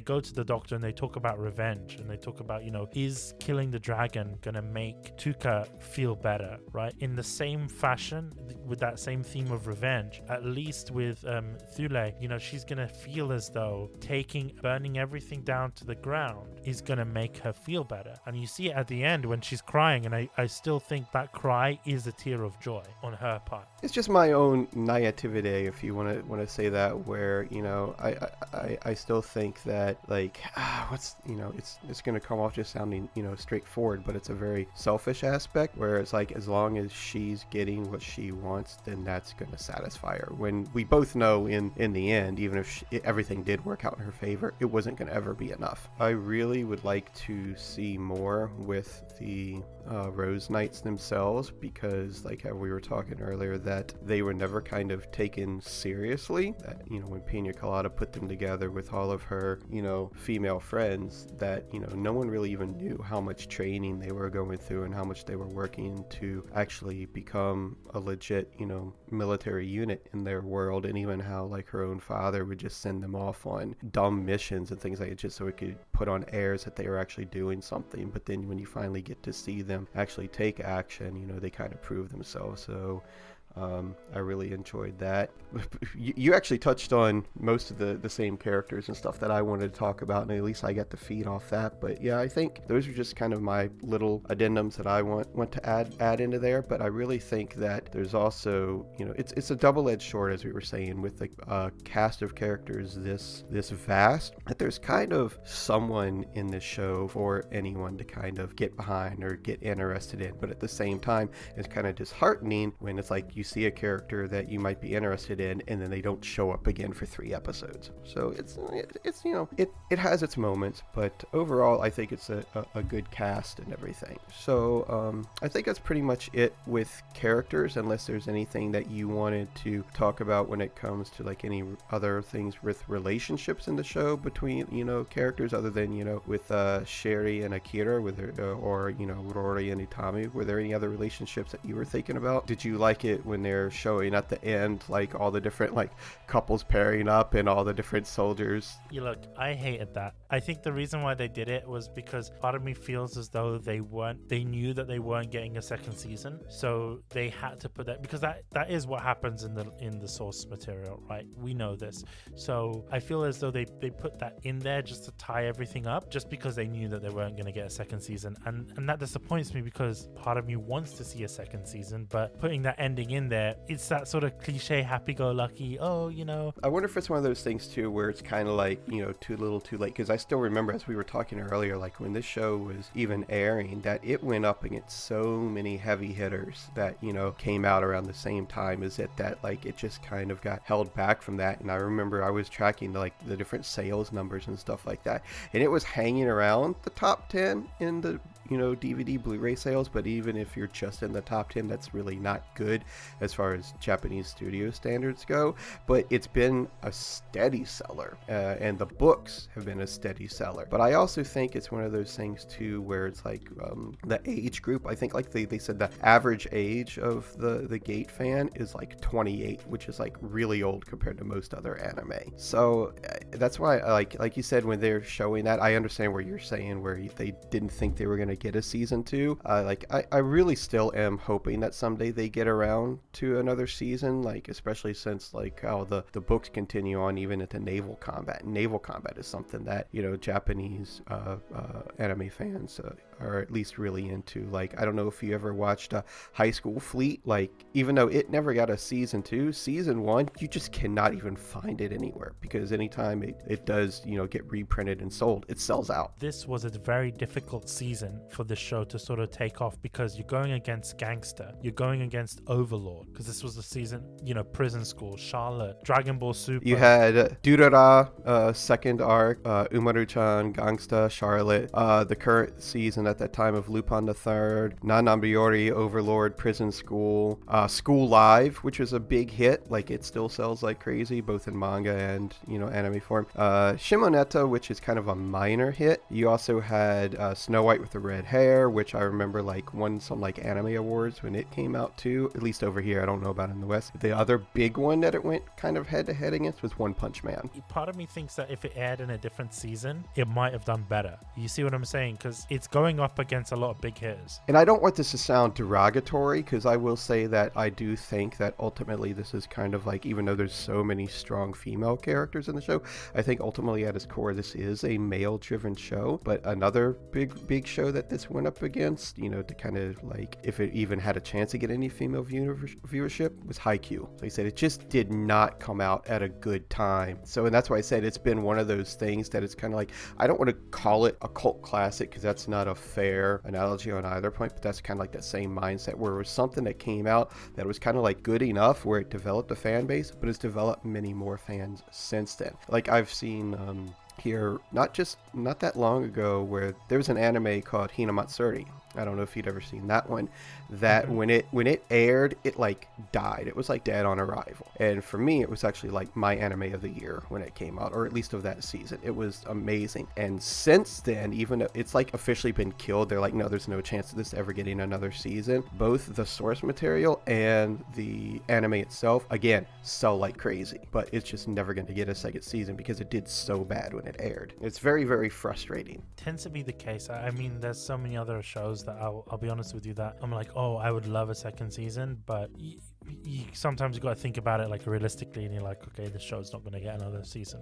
But I mean, I think I've already mentioned my thoughts on do I want to see a second season.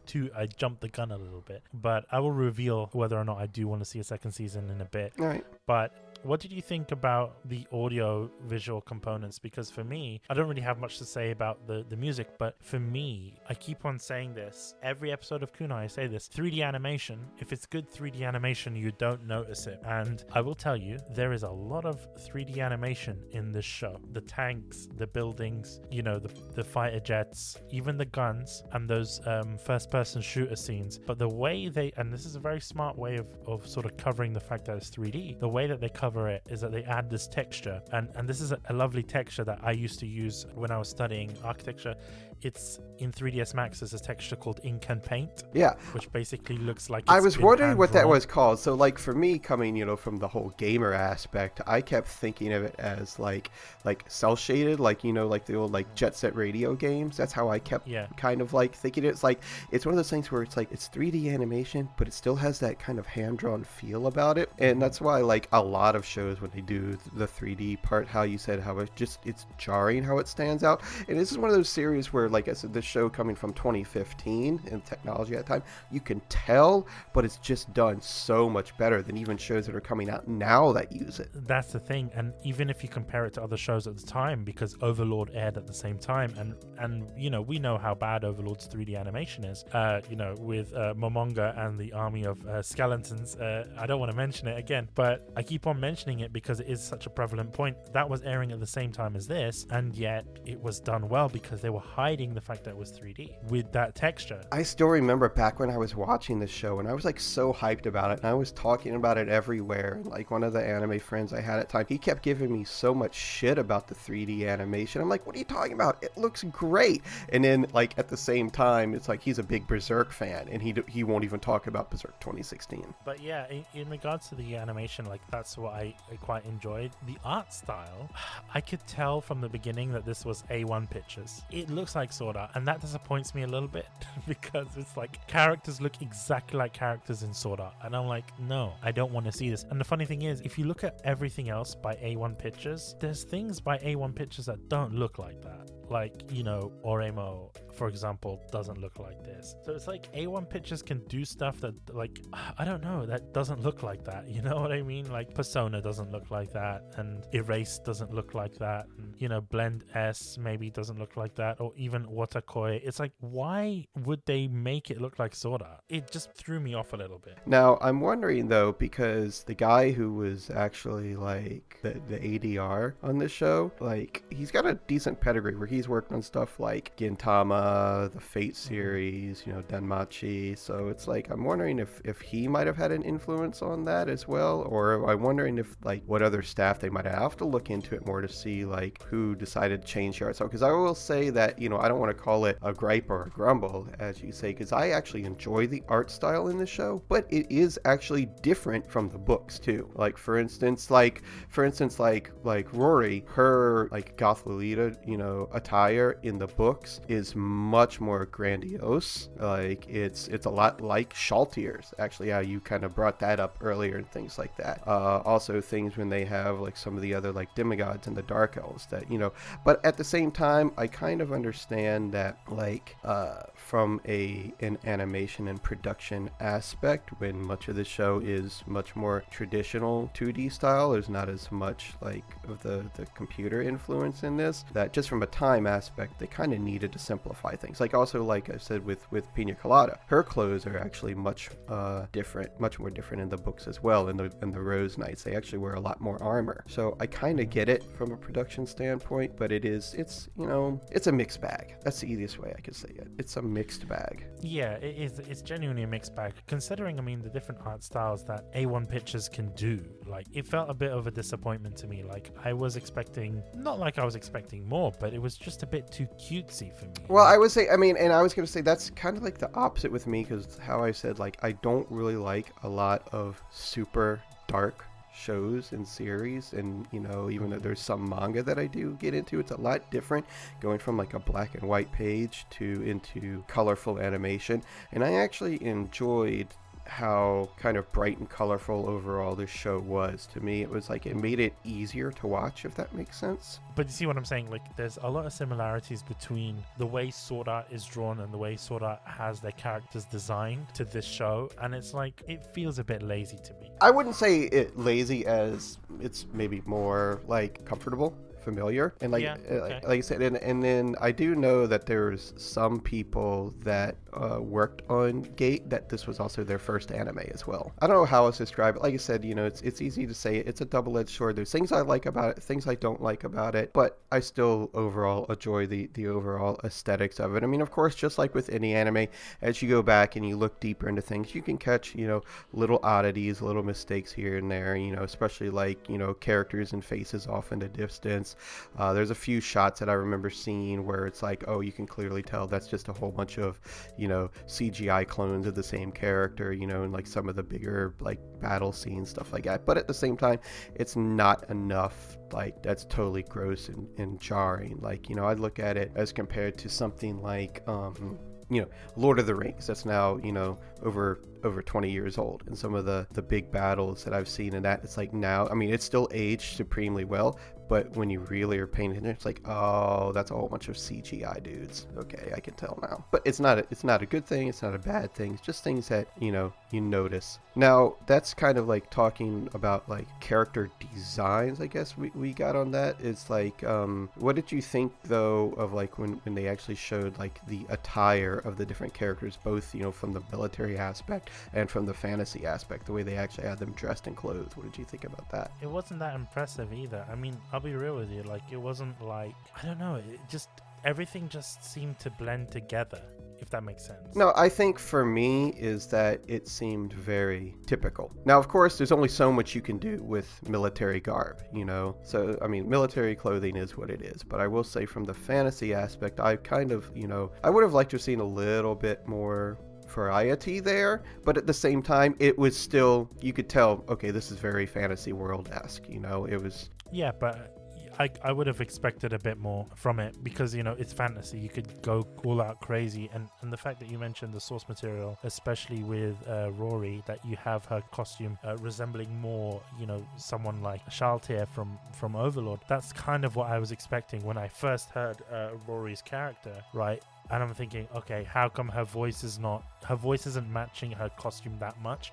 Because the Goth Lolita style that she has here is more like the sort of cosplay Goth Lolita, if that makes sense. No, absolutely. Like that sort of Shinjuku style. I would say I kind of think that was kind of by design as well too. Like how, if you notice in the show, they put a lot of emphasis on showing like like her garters and stockings and things like that, whereas like in the books you only really see that while she's fighting, whereas like it's kind of like one of her character traits in the anime. And there's other little changes, things like to me, I always thought in the anime that Lele's hair, to me it just looks very blue when it's supposed to be silver. Like, it's little things like that. But like I said, for me, the funny thing is they mentioned it in the show as being platinum blonde. That is supposed to be. I don't remember that part. Interesting. Yes, because I know in the books it's supposed to be silver, but maybe that's a subtitling thing. I don't know. I can't really say. But like I said, it's just little things like that. I mean, we're kind of getting into nitpicky territory, I think, with that. Now, what about, like, you were talking with the sound design earlier, how where you were talking about the guns and the military thing, that you were wondering if they used used actual like recordings of real firearms, stuff like that. What else did you notice? Anything else about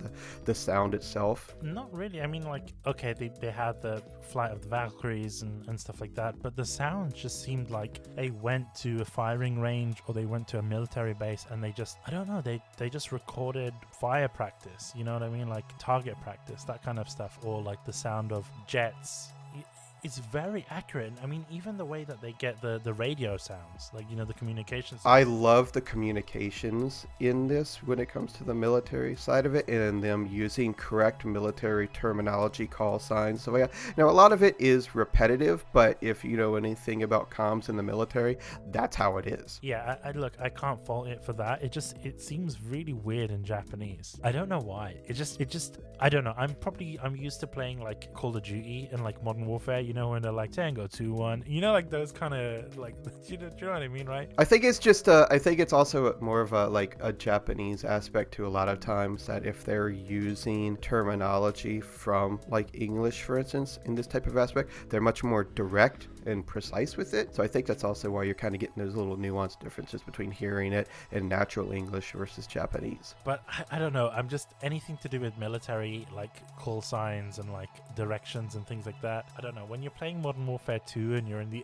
AC-130 and you're like, just, I don't know, when you're raining hell from above and they're like, Hunter 2-1, that's 5 confirmed kills. Like, you know, like that kind of stuff. Like it happens in the show as well, but I don't get the same effect. I don't get the same vibe. I don't know if you picked up on it, but one of the things that I also appreciated from a military aspect is how it had like delays in some of the sounds and effects too, especially with like explosions. Like when they were firing the tanks, you would see the tank firing, hear that immediate, you know, like recoil and explosion from like the shells being fired off, but then there would be that delay from impact to actually hearing the explosions and things like that. Like that, I'm kind of really into that type of stuff because that's how it really does happen. And there's a lot of shows where it has stuff like that like it's like instantaneous. It doesn't go that far with, you know. One thing that I will mention is that, yeah, you talk realism in terms of sounds, but one thing I did mention is that you never see anyone reloading. What is that about? They'll just I'm sitting there thinking like, do you really? Maybe a couple times. I know there's times that they showed it like with the pistols maybe, but I don't remember them ever seeing it with like their primary firearms. You're right. Maybe a timing thing, maybe a thing where they were trying to do that on purpose to cut down on animation. Possibly, but it's like you just see like a shit ton of bullets, and it's just like, well, where are they reloading, and how come they're shooting so fast when they're basically they're not using like fully automatic weapons. They're using like, you know, maybe at most a 3-burst rifle. Like it's not, the rate of fire is slow, so how the hell are they shooting that many bullets at once? Like I don't get it. What about like with sounds from the more like kind of the fantasy side of it, with like their armor and the shields and swords and things like that? I don't know. I mean, they're pretty generic sounds, you know? Yeah, they sound, I don't want to say they sounded muted, but they obviously didn't stand out, but I think it's by design because they were really trying to emphasize, 100%. They're trying to emphasize just how much more powerful, you know, our modern day technology is versus what these guys were doing. The sounds when the bullets go through the shield, like it makes like this little crumpling sound, and it makes me think like, these shields are they like shitty, like are they like aluminium, like what? Like it just goes to show how impactful these bullets are. I think it does put a little bit of a knock on the military, you know, armaments there a bit, because they're really not the armor, but the shields themselves should have stopped a few shots. Not every shot should have gone straight through the shields, I think. How many times do we see where guys will like use a piece of iron, or like a cop will get shot and it'll magically hit his badge and it stops the badge? You know what I mean? These are still big, heavy metal shields. They should have stopped some of these shots. I don't think they are heavy metal. I think they're like Roman style shields, which were quite light. So you think that, you know, because I've actually looked a little bit into that with like Roman ones, even though a lot of times they had like metal plating on them, they were still kind of like a wood base. So that might be part of it too. Because like the way that they're drawn in the show, I keep thinking that they're like big old iron shield, but that might be more the aspect of it. But the funny thing is, right, if they were like the Roman shields where it's like, you know, metal plated, right, and it's just the wood behind it, I don't think it's the case, because when you see the bullets go through them, you get that detail. You know, when you shoot a bullet through some sheet metal, you can see the entry and exit point. So like I said, that's just me being a little bit, you know, nitpicky, you know, now that I've now watched the show for like a 4th time. So now one thing I did like though is when there were some like kind of quieter scenes, but then it would show some of like the knights, like the rose knights, or pina colada, like walking around. You could hear like the clinking and clanking of their armor. That I really enjoyed. I don't know, you can maybe call that an ASMR aspect. It's just a sound that I really enjoy in general. Or like I love it in like westerns when you can hear like spurs when someone's walking, things like that. So I think they did a good job with that. Now, what about anything like with music? To be honest with you, I will say this: the endings were jarring. Yeah, they're What was so that about? they're so poppy. It's Yeah, why? Like, People just died in this episode. I and, like, really don't know. I have asked that since the very first time I saw the show. I still enjoy them as just being fun songs, but they just feel really, really out of place. Now, I will say I actually bought the soundtrack for Gate because of the actual fantasy music. It's weird because during the airing of the show, I didn't really notice it a whole lot, except during like times when they were fighting the dragon. Like especially the first time when they fought the dragon. Like I noticed it then, but like during the airing of the show, I think it was more like just background. But like since I bought the actual soundtrack CD, because I actually like fantasy music in general, there's some good fantasy, like high fantasy music there that you could put along, like when you're like, if you're like playing D&D or playing another fantasy game type stuff that goes with that. But during the actual airing, it wasn't much to really talk about, which is really weird to me. The music wasn't that impressive. Like, sometimes You when don't really notice it. That's the thing. You don't notice it, which, unlike the 3D animation, it's not a good thing when you don't notice the music. You right, like whether it's times of calm times or times of tension, you didn't really notice a whole lot. Like I was wanting to like hear it more like when they were in the towns and the cities. Like you thought you know how like when you watch a fantasy movie, you almost always hear like a bard playing, or you hear like someone playing like a flute or something. Like it didn't really get any of that in this show, which I thought was really weird. Like especially when they had the nice big town popping up around the military base. I thought for sure you would have heard more of it then, but you really don't. It's there, but it's too far in the background, if that makes sense. Now that being said though, I absolutely love the opening song for both cores of the show. I'm a little bit biased there because Kishida Kyoden and the Akabushi Rockets are actually one of my favorite J-pop rock bands. So I got into them after the first season of Strike the Blood. They did the opening for that, but they've also done like High School of the Dead, Maria the Virgin Witch. I mean, they've done songs for so many different anime, and I absolutely love both of their opening songs to Gate. I don't know if you're a rock guy or J-pop or anything like that either, but like I said, I mean, the music wasn't impressive for me. It's not something that I'm gonna go on Spotify or on Apple Podcasts, on Apple iTunes and download the album for. It's not. I don't know, man. I thought at least with the very first opening song and music, I love the whole setup where it just shows like the characters flying by, the high energy, it shows them like the character themselves, and then something that they're doing in the background. I love the whole design of it, and then the big GATE flashing by. I still to this day I love it. Anyway, what about like voice acting or anything like that? How did you think they do? Like I touched on Risa Taneda, like I absolutely love her, but is there anything that you wanted to say about any of the voices? Like I have not watched any of the dubs of this. I've only ever watched it subbed. I haven't seen the dubs either, but to be honest with you, the voices didn't really pop out to me. Like they were good, but they weren't like, I don't know, they were pretty like generic anime voices, if I may say that. Yeah, and I think that might be too, because I think that, like I said, how they had a lot of kind of like newcomers to actual animation itself come in. They actually had a lot of newcomers come in with the voice acting on this show as well, which I think is personally a good thing. I think that's one of the reasons why, like comparing it to something like the original Star Wars movies, one of the things that stood out about that is that at the time, most of the people that acted in Star Wars were nobodies. They weren't really known by anybody, or they were in smaller productions. Now, of course, like some of these voice actors, like since Gate, have gone on to be in bigger roles and things like that. So it was kind of like a kickoff for some of them, So for instance, like Like Yoji, he is also Eraserhead in Boku no Hero. Oh, okay. All right, cool. So like I said, so a lot of them have gone on to do different things. And then you, like, of course, you've got Nao Toyama. She was actually the voice of Lele, which she's been in so many different shows. And of course, she's also in Grand Blue Fantasy, which I play. So it's really nice to see her in that. Like I said, it's kind of a mixed bag overall. I know I keep bringing that up a lot, but I think overall that kind of represents the show itself. Like, as much as I love it, I can also acknowledge, its various flaws and things like that as well. And then we already talked about, our sound design. I guess we can just go right into, like, what was your overall opinion of the show? Would you recommend it? And would you want to see another season of it? In terms of seeing a second season, I would say no. And the reason being is because the show ends in such a way where it ties everything together, right? Like, I was thinking originally when the Emperor says to Pina, I'm going to make you the crown princess, I was thinking, yes, definitely we're going to get a second season,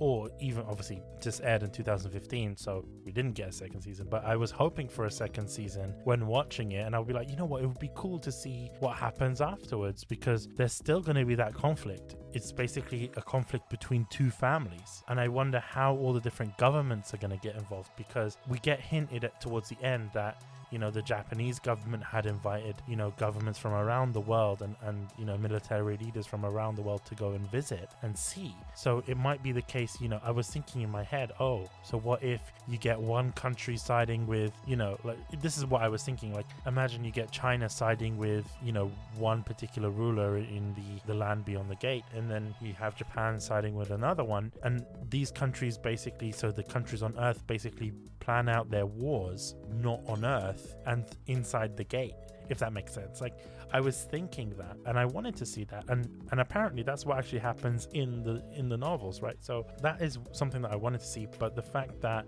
they ended it with the stupid thing, I fucking hate it in anime when they do this, when they just give everything a good ending. Like when they were showing off, these are the people that everyone, ends up getting with, and I hate that shit. I like it normally, but it basically kills the need for a second season, because you're wrapping it up. It felt to me as though they knew that they weren't getting a second season, and that disappoints me, I don't like that. I would have rather they end it at the point where they were talking about the dad, when the Emperor was saying to Pina, look, it's your choice, do you want this or do you want that? To end it with such a happy-go-lucky thing makes me feel that they needed to do that just so they can tie loose ends. And I know that's what happens in the novels, right? I get that, but the way they presented it to us seems very cliche, seems very rom-com, like at the end of a rom-com when everything is like, everyone lives happily ever after, but we know for a fact that it doesn't, because it's revealed to us in the show that more war is about to come. All right, so with your now like kind of negative thinking on that, I'm not meaning that in a bad way, that's just your opinion of how they ended up, what about your overall opinion on the anime? Like, did you like it? Did you not like it? I love the show. I 100% I love the show, and I think it's worth a watch. It's one of those cases like it was good, but it could have been so much better. No, it's not even about being good or being so much better. I just didn't like the way that it ended, because it stole from us the second season, if that makes sense. I wanted a second season. I would love a second season, right? But the fact that they removed it from us sort of puts a bad taste in my mouth. And for those that, in terms of would I recommend it, 100%, yeah, I would say watch this show if you're really into sort of political dramas or military dramas or fantasy shows. Like if you're into Game of Thrones and you want to get into anime, maybe this might be something for you, right? It's got everything that you would want, right? Especially for a lot of newcomers. I know it sounds a bit weird, but for a lot of newcomers, it's got the modernization, right? But at the same time, it's got fantasy, it's got comedy, it's got politics, it's got drama, it's got everything. It's got all the building blocks that make a good show, right? Like I could imagine this show getting a lot, like for example, if it never got an anime adaptation and it got like a Netflix series, I can imagine something like this being the next Game of Thrones or the next Breaking Bad or the next Walking Dead. Do you see what I mean? Like those long running series that are backed by the drama, the relationships, the overarching story, that kind of stuff. So it is a great show, and I think you guys need to give it a try. Man, totally stealing my thunder with a lot of those analogies, man. You've been hitting on it today. So I've thought the same thing for for a long time. So I guess I'll just go straight into it. So straight up, would I want another season of it? I'm going to disagree with you here and say yes, I absolutely would, because even though, like you said, it kind of stole the second season, it kind of wrapped everything up in a little bit of a bow, it still did actually show us that there was more. So like it shows there at the end where, again, Itami's just trying to go basically to like Comic Cats. Basically he's trying to go, he just wants to get his doujinshi and everything, and he's back there with the girls back in Japan, where he runs into Rory and Tuka and Lele, and then all of a sudden a police car comes and says, hey, you got to go with us. And like as they're going by, Itami's ex-wife sees him in the car. She's like, hey, and then Itami just starts crying. He's like, I just want to get my books. So it's like they're going off on another adventure, but sadly we never get to see that. So yes, I want the second season. I want more. I want everything that I can possibly get from Gate and then some. So just like you, my overall opinion of the anime, obviously that I love it. I tell people all the time, like it's definitely like in my top 15 anime period. Like my, and I base things more on like a personal thing versus like, merits of like accolades, awards, animation. For me, it's like, just what I have gut feelings about things. Like, I mean, it's on the verge of maybe even being like top 10. I mean, and I talk about the show all the time because of how much I love it. And like how you said, I think it really is one of those shows that does have a lot to offer any anime fan. I think like you, it'd be good for like someone that's like wanting to get into anime, but they're wanting something that's maybe not as mainstream. They want something that's got a little bit of taste of everything, from all the different characters it's got, from the different settings that it's got, from the fantasy, from the real world. It's set in modern day, yet also in a fantasy world. I think that it really does have a lot to offer any type of anime fan. I love how it deals with action, it deals with comedy, it deals with romance, it deals with espionage. It really has a little bit of everything rolled into one, which can be a bad thing at times, but I still think that ultimately the show pulls off a lot of it, even though it does have quite a few little plot holes here and there. And like I said, and I recommend it to everybody. People, I have people that know I'm a big anime geek that, hit me up on like, Facebook and stuff like that, and they're like, hey, like I just watched this, what do you recommend? If it has any kind of tie I can see with Gate, I'm like, go watch Gate, do it now. So yeah, that's the long and short of that. So do you have anything else that you want to bring up? No, to be honest with you, I mean, not really. I personally, I really enjoyed the show, and part of me wants to kind of go into it further, because I don't want to bring up the Sword Art thing again, but I'm going to. When I was in uni, I wrote my dissertation about Sword Art Online, and once again I studied architecture, but I focused on Sword Art Online for one of my essays and my dissertation. I did another dissertation on Japanese history and like war, military history and stuff. Once again, studied architecture. Why am I writing about Japanese military history? But it was about castles and stuff. But that's not the point. But part of me wants to write like an essay about this show and like go into it deeper and sort of explore the themes of past Japan in terms of military and like modern day Japan, if that makes sense, because we mentioned it in the episode, but part of me wants to delve in deeper. And it's like, I wouldn't be saying that if I didn't love this show, you know what I mean? I wouldn't spend so much time on that if I didn't love this show. And that's pretty much all I've got to say about it. It's a great show. I'm so hungry for more Gate content that like it pains me that you can't even get it in print officially in English, except for like the first 2 volumes of the manga, and that's like it. Like when I first came to Japan, I bought the first 3 volumes of the manga in Japanese because I'm like, okay, I'm studying Japanese, I'm gonna use this as a tool as part of my practice and learning.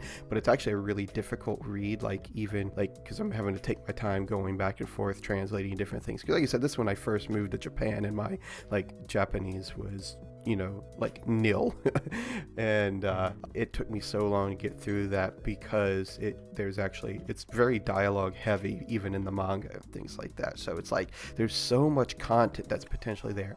I need more. I want more. The thing is, I mean, if you wanted to read it, you can read the novels. I mean, the novels are translated, so I mean that is the source material. But I mean, it's different. I mean, it's different than. No, I definitely I'm going to as we were talking, before the show, I'm definitely definitely gonna start reading the novels here too. Like recently, I fell in love with Mushoku Tensei. Like I love that show. So then I'm like, well, you know what? Let me give the manga a try. I read the first volume of the manga, and there's still something missing. So everyone I've talked to says you've got to read the books. You got to read the book. So I'm definitely gonna get into that one as well. Thanks, Will, for coming on this episode of Kunai. You know, I enjoy it. Thank you guys for listening, and also big thanks to our sponsors. And if you want to suggest a anime for us to watch on Kunai, please join our Discord page. If you go to getalifepodcast.com/Discord, join in on the fun, join in on the conversation, because we really want to have anime conversations with you guys. That's the whole point of Kunai. We want to grow as a community and, you know, explore new anime together. So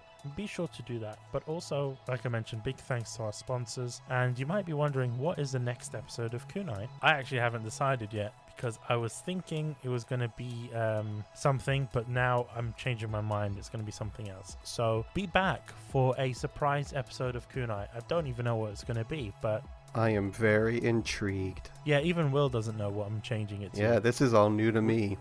Yeah, it's completely new. I'm going to tell Will after the recording. So that being said, bye. Later.